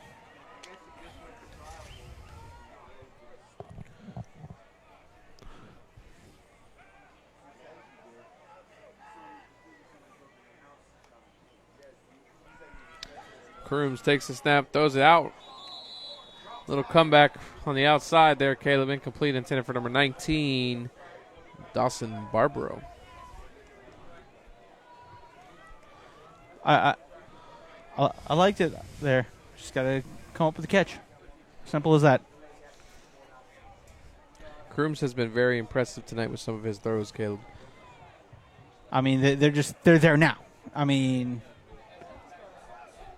not many overthrows. I think maybe one.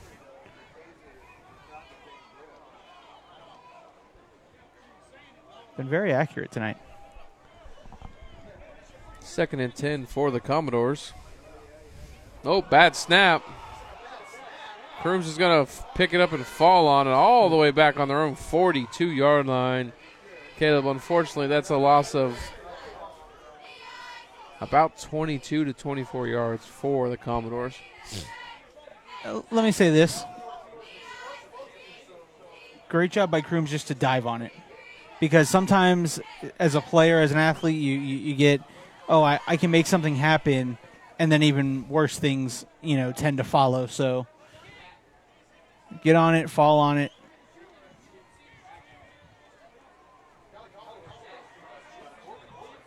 $14-10 here in the 3rd quarter. 3rd down, and we're going to go to Vero Beach with this one. Yeah. While we're down there, might as well pick up some barbecue just to hold us over till Slow and Low. 14 bones right there. I'll be there tomorrow as West Melbourne travels to Vero Beach. So have fun with that. 14's bones barbecue right there on US 1. It's just like Slow and Low, Caleb. Slow and Low. Oh, nice, tough physical run. 4th down, and we'll call it 14 for the Commodores. That is Welch with the carry.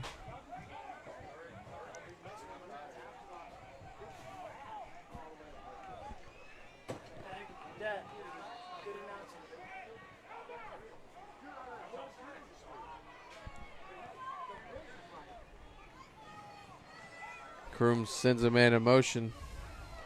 He'll do a quick kick. Ball goes out. See where this referee stops. About the 32-yard line, Caleb. Hey, you know what? Great job being able to flip the field a little bit. And look, sometimes as a defense, you're gonna give up one drive, and now it's time to make your adjustments. You know, Bishop Moore can throw the football. Make your adjustments as needed, and get back out there. Bishop Moore takes over 1st and 10.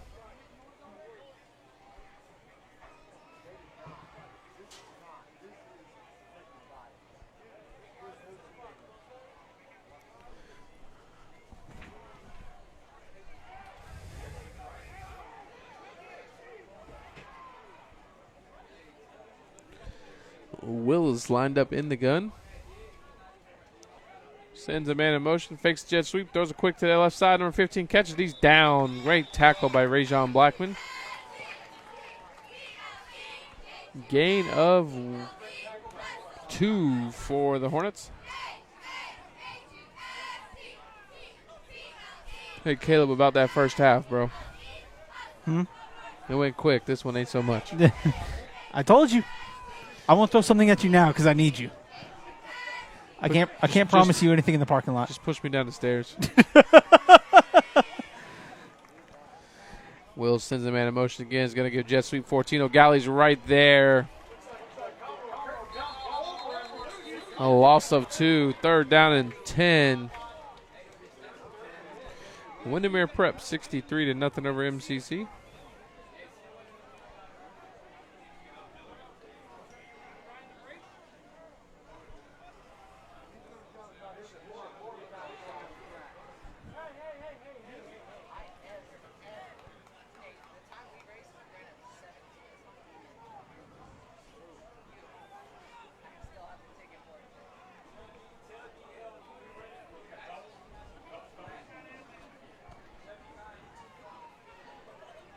Third and long.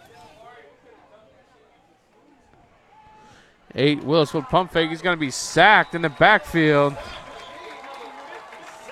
Jude Tenor.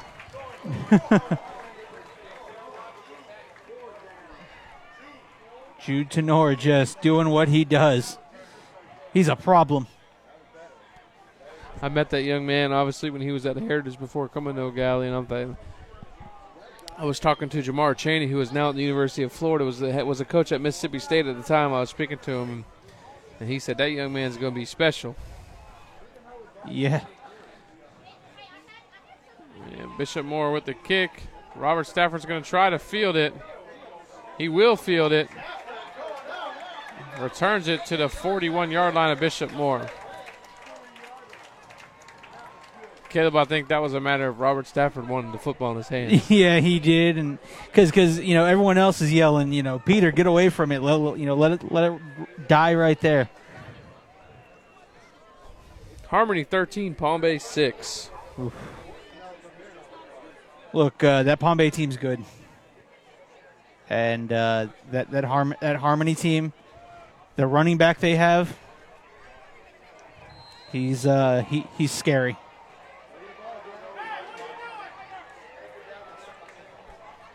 First and 10, Eau Gallie. Fakes it, go throw it down the middle. D.L. Hardison. Oh, what a play there by number 27 for Bishop Moore. J.J. Payne on the pass breakup. Look, that was a touchdown saving breakup because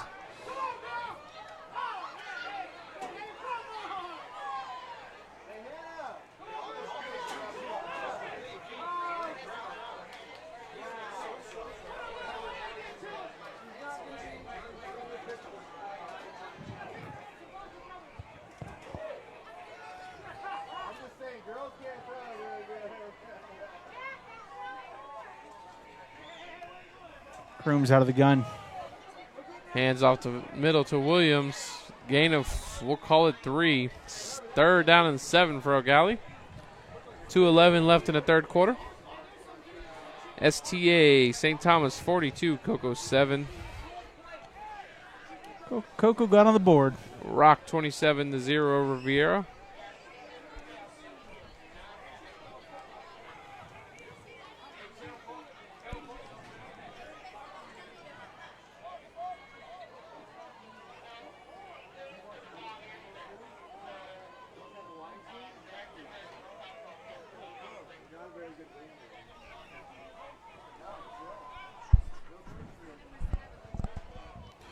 Caleb, big third down here for Eau Gallie.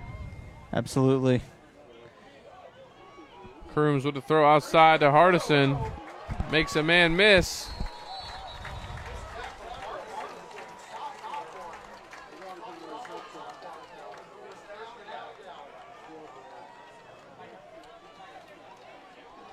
First down, Commodores. We got an injured Hornet over here, Caleb, cramping. Yeah, it was a cramp.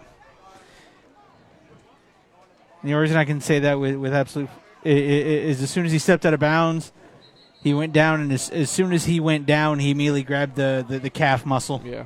Yep. And he started telling his teammate, "Hey, stretch me out, stretch me out." Great play, 1st and 10 for the Commodores coming up here on the Hornet 21-yard line.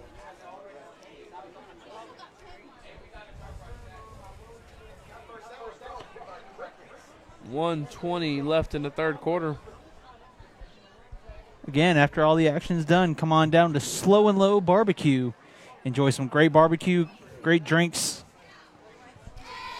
Caleb, countdown, cameraman, whatever else Coach Blue calls you, Brown. Jackson, the kid, Rob. Jackson, the sophomore superstar. Or the super sophomore, as Alan calls him. Sensational super sophomore. I like it. Sensational super sophomore, Jackson Robb. Listen, that's a kid you're going to be seeing on ESPN someday.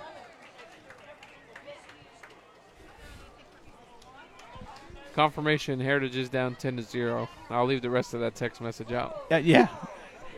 If it was from that certain coach, yeah. No coach. I got a hold of a parent. No coach. Oh, but, okay. I'll leave the rest to curious minds.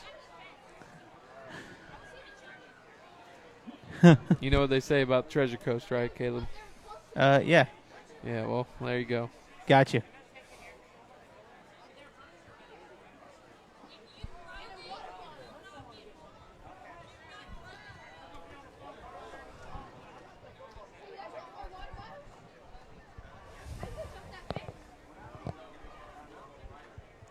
Final, Cocoa Beach 49-0. Congratulations, Coach Ben Waldrop.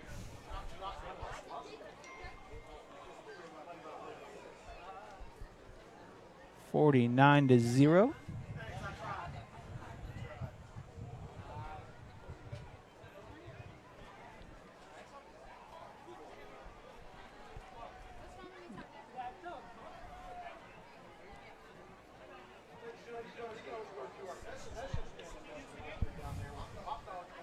I don't know what the Still waiting on the cramper.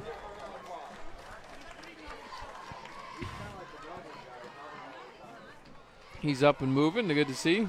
Yes. Get that young man some pickle juice. You don't got pickle juice? Mustard will do. I'm not a pickle guy, Caleb, but having to drink pickle juice to get rid of cramps, I don't know what if that's worse than the cramps. I'm not really sure. Like I said, a spoonful of mustard as well.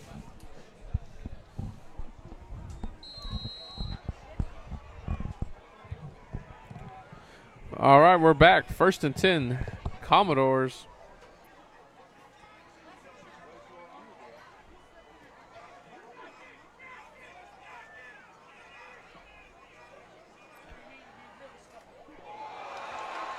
Bishop Moore had that one pointed out from the start. Robert Stafford on the jet sweep had no chance, Caleb. You're absolutely right. Prior to the play, that the D end or backer, I didn't see where he came from, was jumping up and down saying, "Hey, everybody flood this side right here." I mean, he called that play, and it was right where he pointed. That's called film study.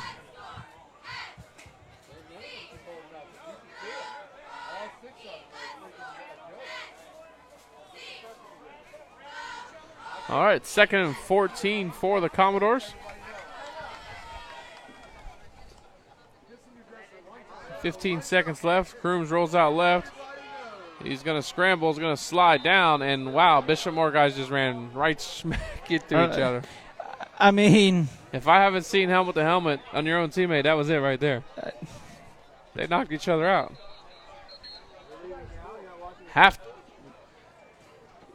Into the third quarter, Caleb. Into the third quarter here. Eau Gallie up 14-10. We will be right back in just a few minutes.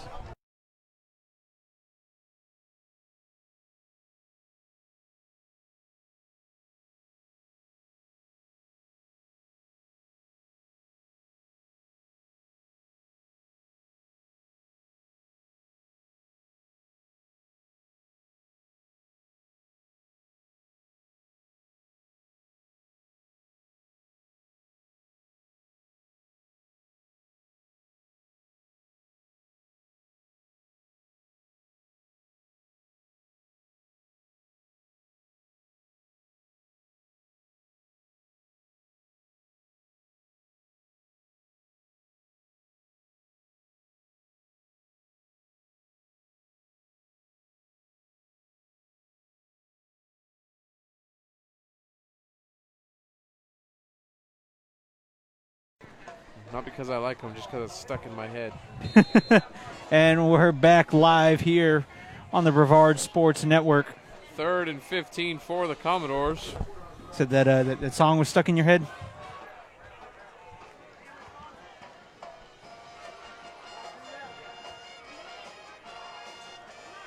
Crooms drops back. Crooms going to take a shot over the middle. It's caught by D.L. Hardison. And it looks like he's cramping. Caleb, we're going to be just shy, so 4th down and 2 for the Commodores. Timeout, Bishop Moore.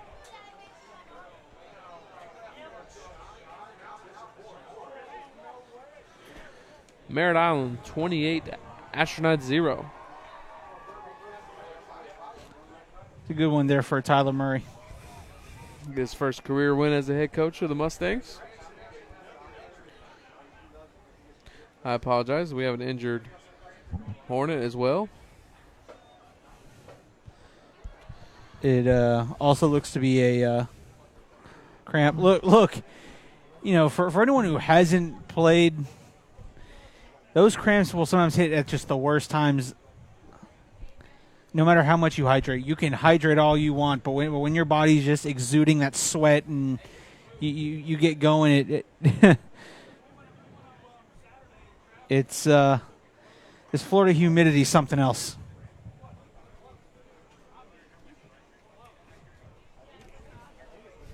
It's that typical Florida saying, it's not the heat, it's the humidity. That humidity, it's real. As Coach Wilson used to say, better pack your lunchbox. It's going to be a long one, hot one today. So.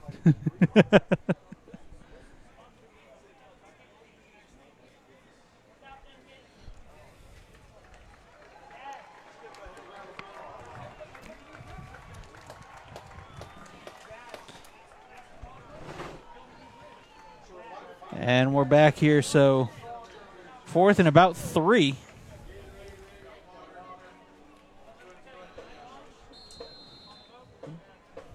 .11:32 and rolling here in the 4th quarter.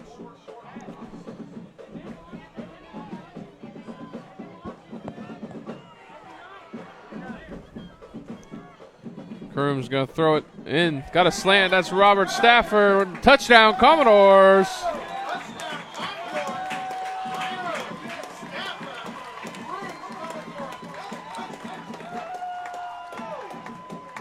That's how you do it right there.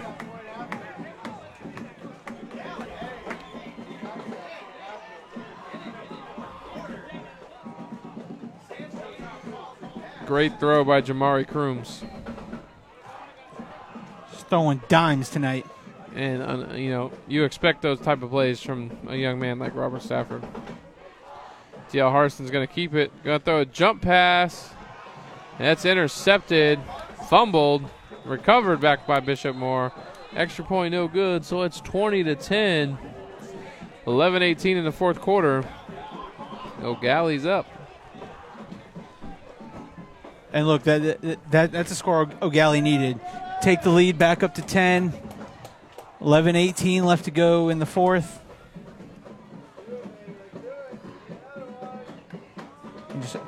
You just hope your defense can continue to play like Eau Gallie has played. There's only been one real drive where it seemed like Bishop Moore, and that was that first drive that coming out of the second half. Other than that, Eau Gallie seems to has seemed to make the corrections needed and keep Bishop Moore contained. And that's saying something, because we saw how high-powered of an offense this team was last year in the playoffs. That they were, Caleb.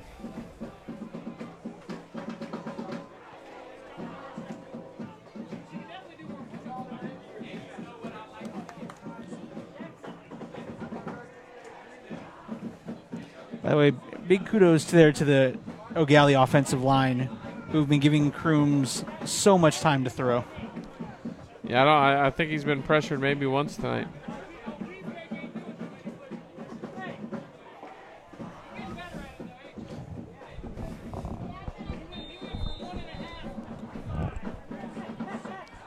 Eau Gallie's going to kick it high.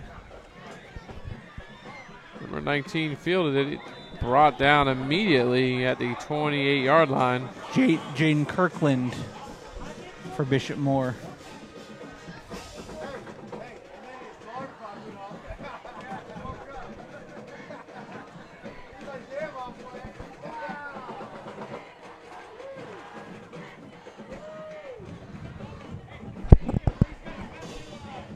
Still 11 minutes left.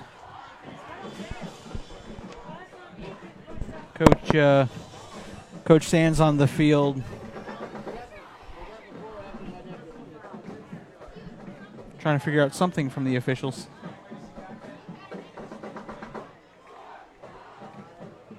And I guess there's a, I guess helmet's a helmet. I saw the referee tapping his head.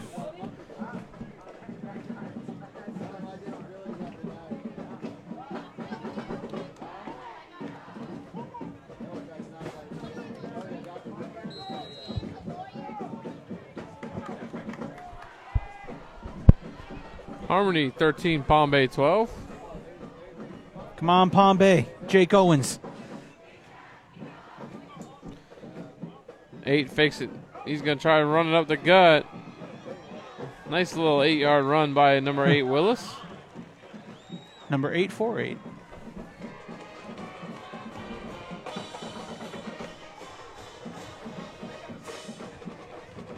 Second and 2.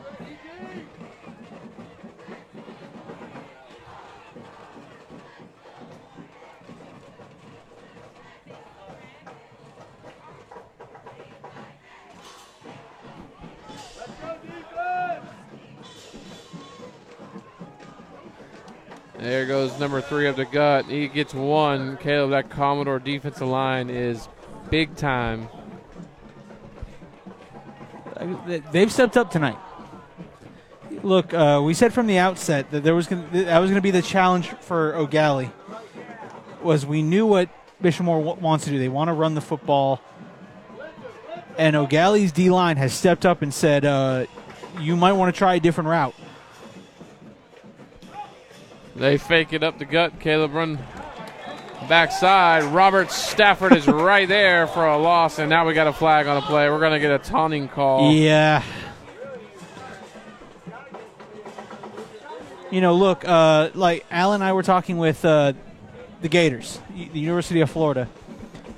That was their big difference in their game against Utah, was you saw disciplined play. And unfortunately, you know, that's what's going to separate you from being a very good team to a great team is that discipline.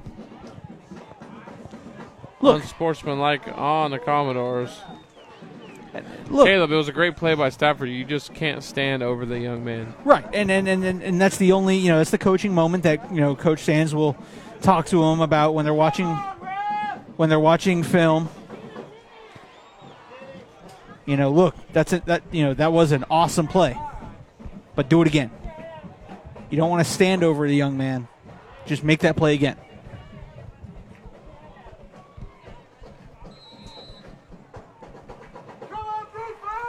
That gives the Hornets 1st and 10 on the Eau Gallie 34-yard line. 9:50 and rolling. Because look, this game's not out of reach. If Bishop Moore gets on the board, they're still in this game. Gallie brings pressure. It's caught by number 11. Gain of 14. Another first down for the Hornets, and they are ready to get back on the line of scrimmage.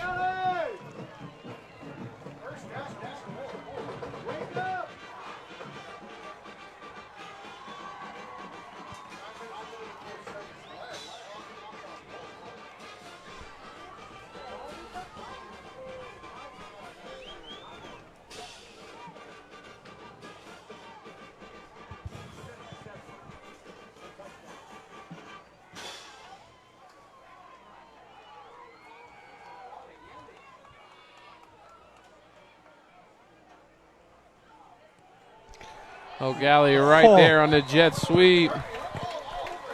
Jude Tenor.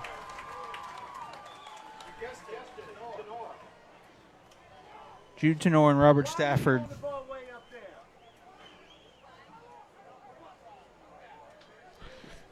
Caleb, I think that's a horrible spot. He was at least 4 yards in the backfield. They're going to only give him a loss of 2. Yeah. I don't understand that one. We need some of these people, some of our viewers, to join the MCOA. They need some referees bad, as does anybody in the country. Absolutely. 8 minutes left. Willis rolls out left. He's got a man at the 11-yard line. Out of bounds, incomplete.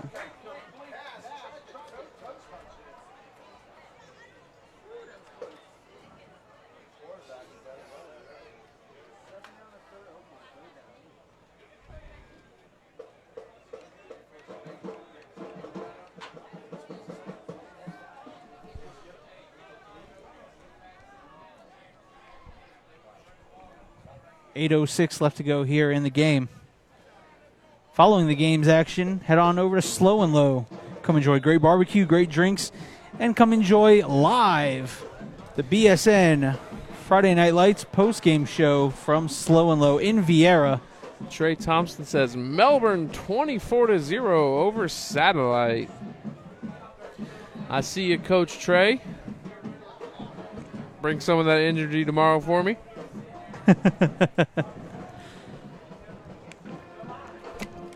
Look. A couple extra rain jackets if you don't mind, too. Yeah, no, that weather's not looking pretty. Coming up on the Brevard Sports Network, we have 3 youth football games ourselves. Have the 10U, 12U, and 14U games for Satellite Beach. And also, our good friends in Vero Beach, St. Edwards, having us come out and broadcast their game tomorrow night. So I'll be in Vero Beach, Caleb. I'll meet you out for dinner after my game. Heck yeah. I'll be there from about 7:30 in the morning until about 9 o'clock tomorrow. Are you sure you're gonna want to see anybody after that long day? That's every Saturday till the end of November for me, buddy. I know. 3rd and 12. Willis rolls out right. Throws it in the end zone. Incomplete. 4th and 11 for the Hornets.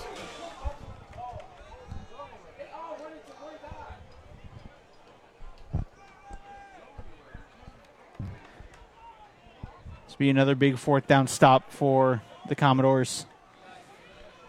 And Bishop Moore looks to be bringing out the field goal team.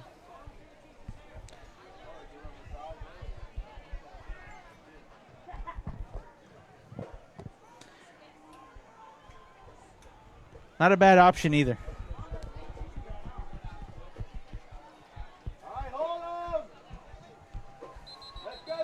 Look, if you're Bishop Moore and you make this extra point or make this field goal, darn you, Billy, come out, make this field goal, Puts it back to a 7-point game. With just under 8 minutes left to go.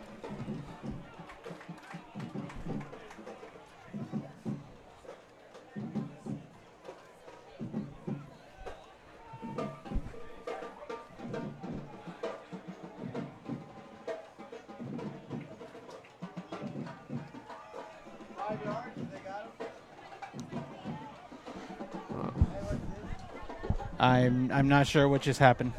Not sure what the discussion here is, Caleb. Well, whatever it is, Coach Sands was hot about it.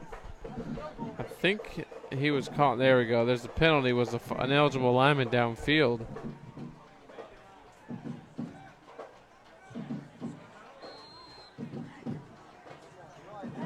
Timeout.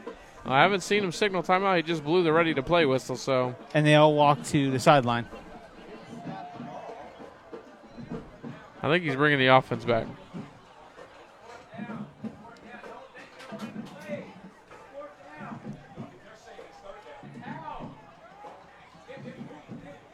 So they're going to mark it down as 3rd down, Caleb. Okay. I don't understand that one. Those ineligible receivers should be lost of down. So they're going to throw a jump ball in the end zone. He's got a man. Incomplete. Number 3. We got a flag in the end, in the roughing the quarterback, Caleb. Oh. Chris Sands is about to lose it.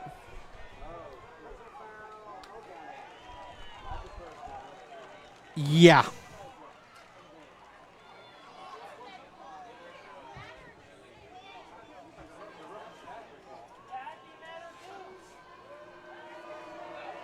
And the Eau Gallie faithful don't like that one right there along with Sands.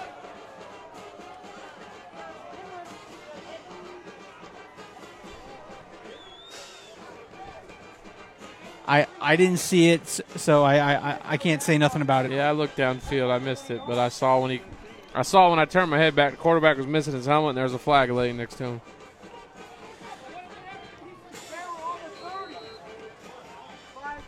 Third and 1, 7:50 left. It's been the longest 8 seconds ever, Caleb. Right?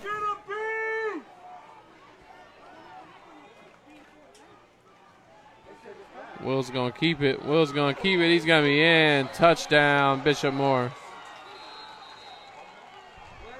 And we got there is laundry on the field. Holding on the Hornets.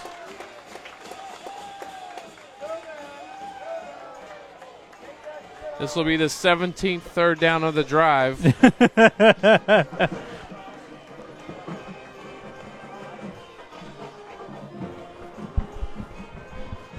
It might be the 17th third down in the last 12 seconds, too.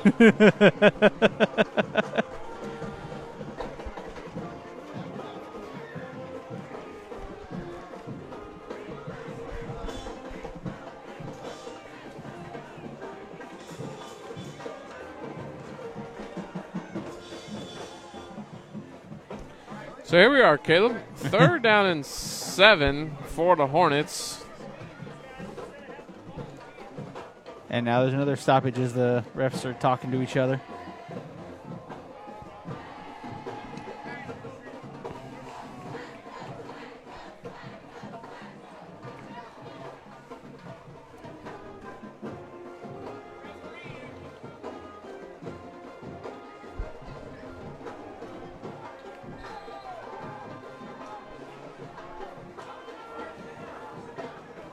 Wait.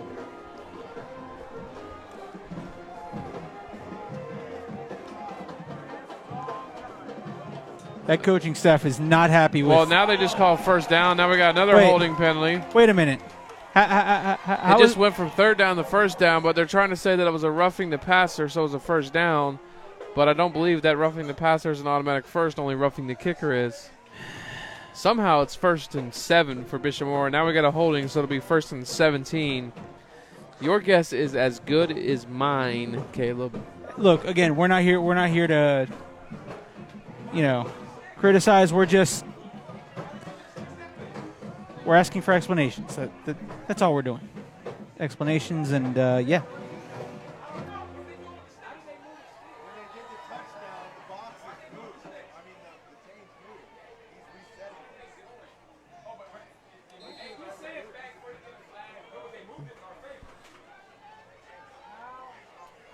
And Caleb, now the sticks just moved to like the 1 yard line. I'm so confused. It's 1st and 20. Let's just call what we see. Will's going to roll out right. Makes a cut. Brought down by number 17, Rayshawn Berry at the 30-yard line.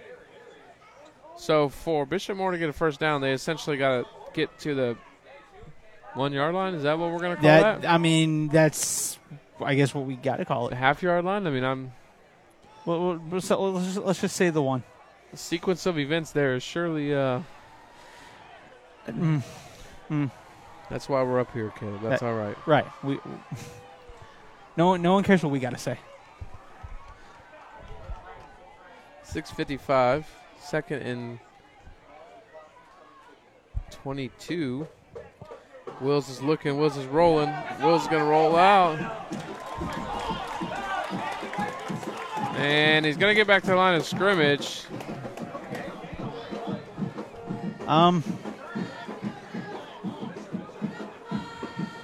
Terrence, they are holding like crazy. It's 6:25 and rolling in the fourth quarter. Credit to this defense, though. They haven't given up much. This defense has been phenomenal all night.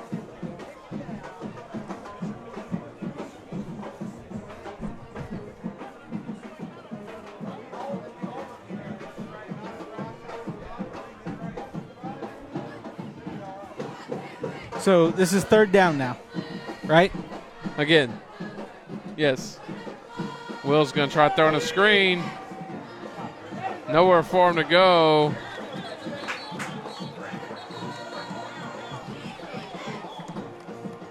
He'll pick up maybe 2 yards.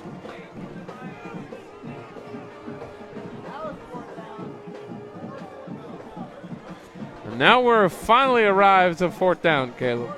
All right, 4th down. From the 28-yard line. They got to get to the, we'll call it 1 for a first down.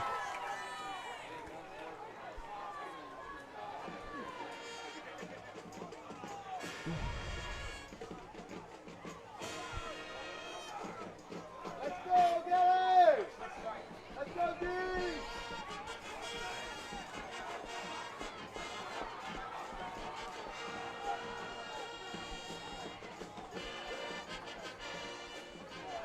Wills is looking. He's looking. He's going to try rolling. He's going to keep it. He's going to keep it, but he won't get a first down. Turnover on downs. Eau Gallie football. Caleb, unfortunately, in that situation where it's 4th and whatever you want to call it, that was, you got to put the ball in the air because you're not going to get there on the feet on this Commodore defense. No. And you know what? Great job by that Commodore defense. Through everything that transpired, they still held their ground. They did what they had to, got their offense the ball back with 4:46 left, up by 10. I think the kid's going to beat you to the slow and low tonight, Caleb. Yeah, no. Yeah. That's okay. Show can't start without me because I have the equipment he needs to. So. It's all right. More pork for him. If he knows what's good for him, he will save me the pork. I told him he can have everything else. Save me the pork.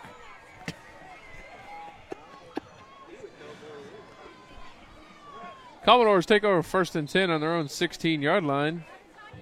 I expect to see a heavy dosage of number 7, Williams, and Welch, number 1. That we do see Welch around the right side. He makes one-man miss. He's going to get back to the line of scrimmage, 2nd and 10 for the Commodores. And a flag has been thrown, really late flag.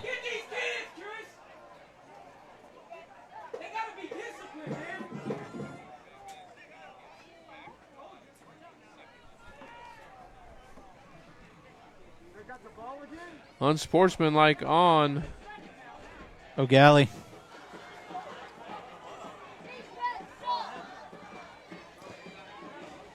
Look, in times like these, you can't do it. You can't give yourself self-inflicting penalties like that. Now, I didn't see anything, so I have to assume something was said. I think it was the manner in which he got up and threw the ball. Second down, and we'll call it 17 for the Commodores.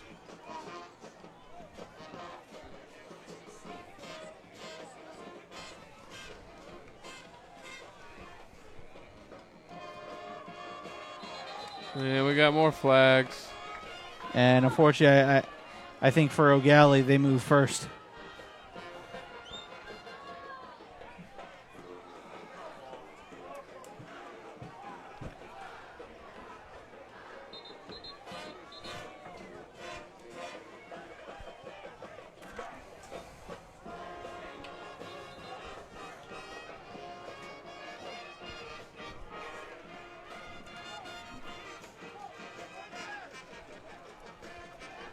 Congrats to the Bulldogs for picking up their second win.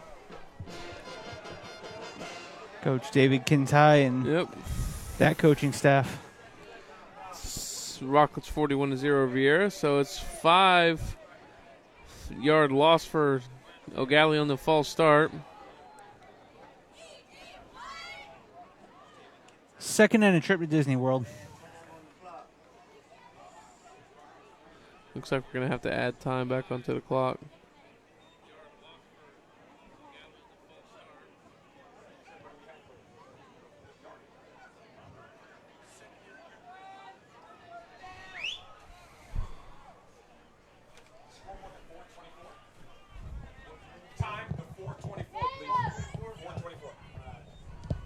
So we're adding time back to the clock. 4:24 left to go here in the game. I think that was a little more time than was needed, but hey. Maybe it's because it's... Never mind. I'll save that for a later story, kid. Here we go. Eau Gallie second and 13. Quarterback standing in his own end zone. Got another penalty on the field. This And time on Bishop Moore. So they're just giving 5 yards back and forth to each other. You get a flag, you get a flag, and you get a flag. Hey, when you're not disciplined, Caleb, and you make those mental mistakes, it's part of the game, right? Look, again, very good team to great team. Little things like that. They'll hurt you down the stretch. Crooms takes the snap. Going to throw it down the middle of the field. Intercepted. Wow. Wow, what a catch.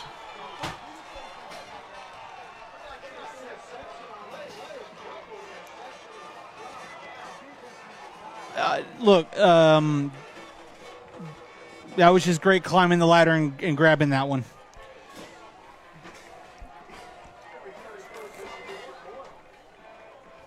So 1st and 10 for Bishop Moore.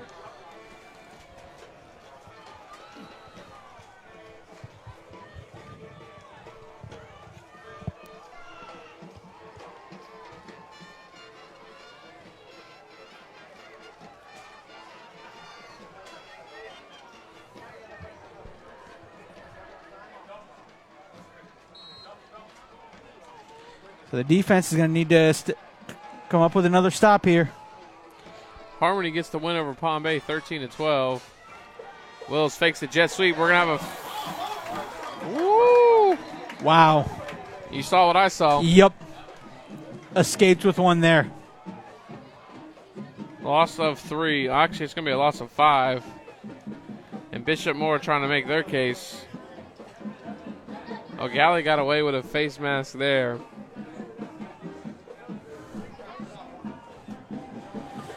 Yes, they did. Bishop Moore's got to hurry here.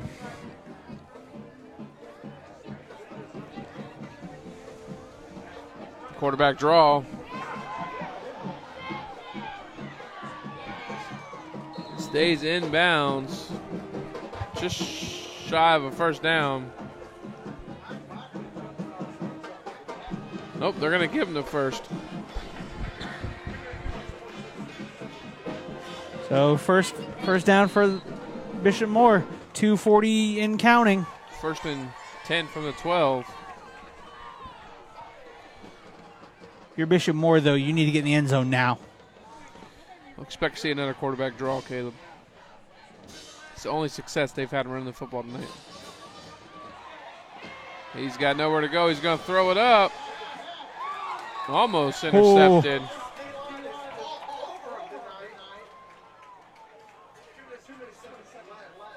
Brandon Brown applying the pressure.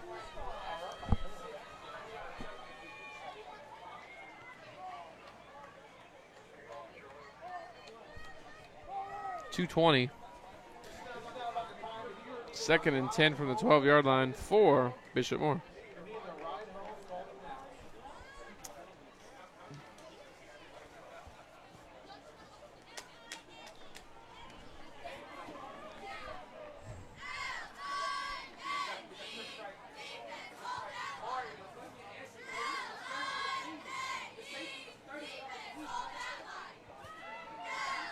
Willis throws the wheel to number 3, brought down around the 3-yard line.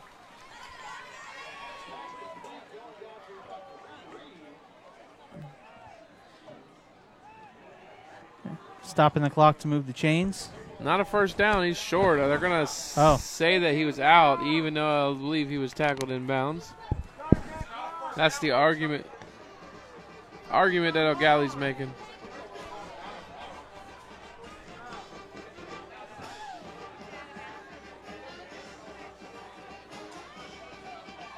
Number 3 right there. He's going to fight. See if we got a first down. They say he was out of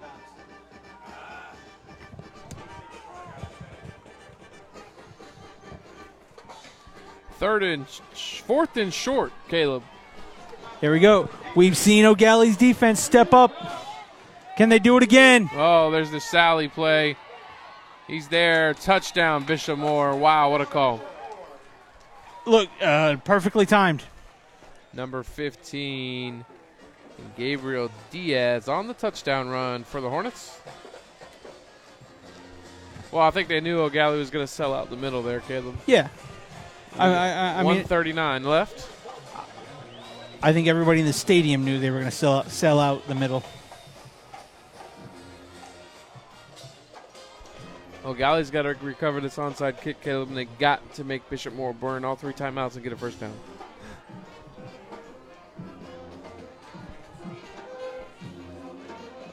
Kick is up and good.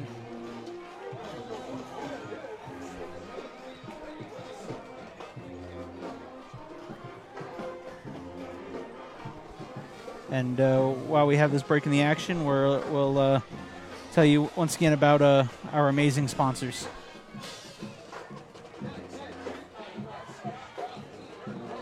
Millennium Accounting serves accounting and tax clients across the country and in Latin America. They specialize in small business accounting from managing the books, cash flow, and tax preparation and mitigation. Visit MillenniumMiami.com.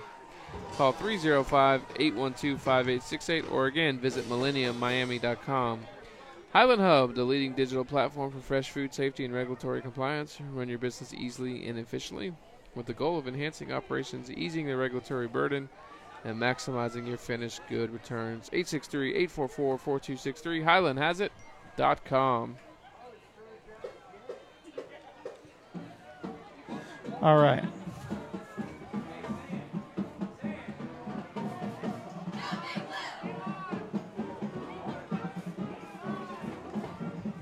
And Coach Sands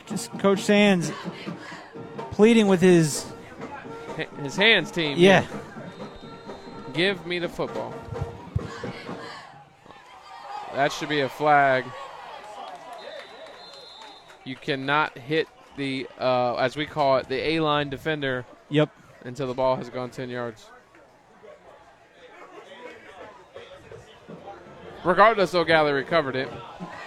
1:39 left. Considering there's no flag on the field. Great execution by Bishop Moore. I mean, obviously the kick was not where he wanted to go, but great execution by that front line. Yep.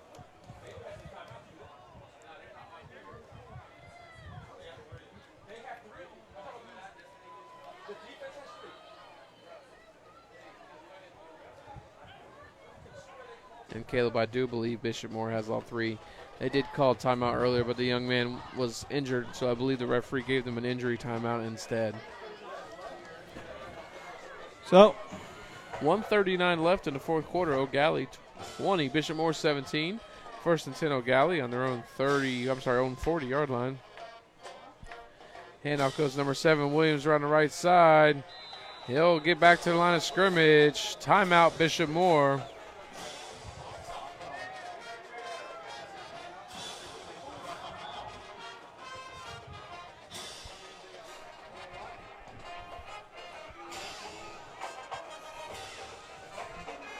we know what's being said in that huddle. Hold on to the football. Offensive lineman, everything you got left, give it to me.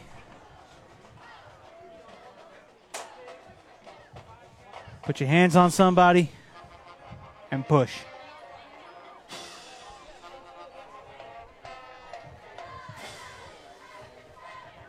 Look, that offensive line's been great tonight.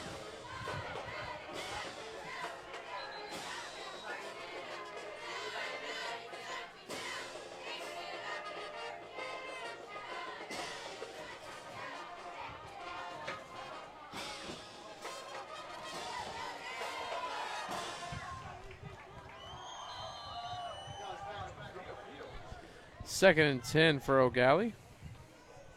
1:33 left on the clock.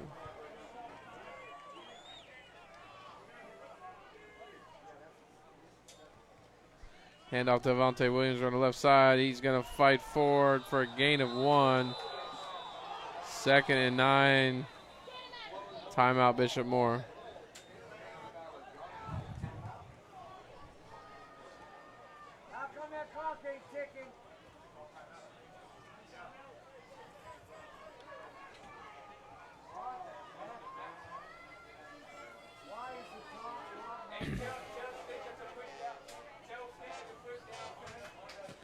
So timeout called by Bishop Moore here.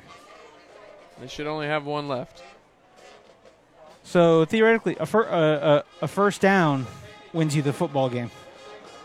Caleb, here's your thought though. You want to keep the ball on the ground because you want the clock to tick, but you got to get a first down. Do you take the opportunity to put the ball in the air? Hard to say. You put the ball in the air on the last drive, which was questionable in some people's minds. You throw the pick, and it's a catch-22. I won't be surprised if we see something here to Alvarez Baker, Maybe DL Hardison.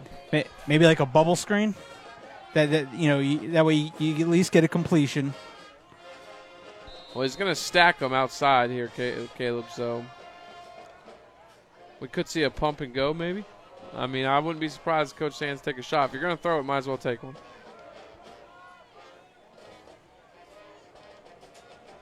And he's going to hand off to Welch around the left side. He's got nowhere to go. Bishop Moore is there. Loss of 4.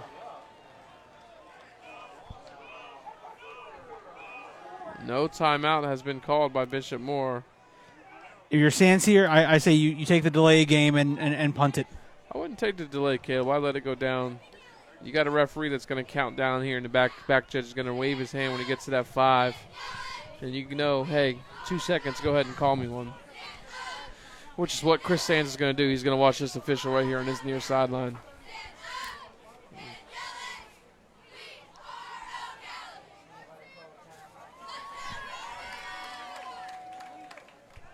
Eau Gallie is letting this run down. We are at 32 seconds. See the far official, Caleb? Yeah. He just put his hand up. That's 10. You're going to see him start ticking. There's 1, 2, 3, 4. Timeout, Eau Gallie, right at the last second. 22 seconds.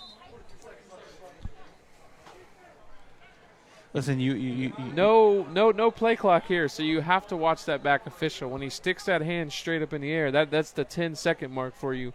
And then he's going to bend that elbow, and he's going to throw it 1, 2, and that's when you know you're about to get your delay game.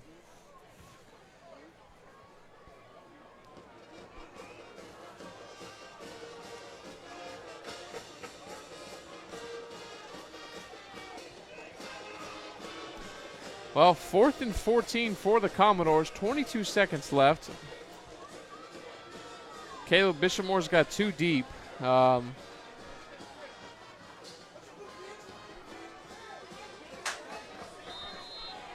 Gallie's got their punter on the field. You got to have a great snap.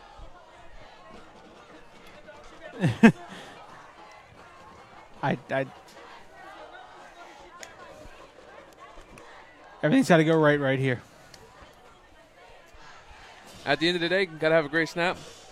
You hope for a good kick, and you pray for some coverage downfield.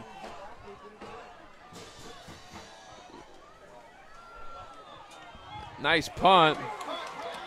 Fielded by number 13. Ball's out. Eau Gallie recovers. Ball game. That should be it. The Commodores recover a fumble. Great special teams play.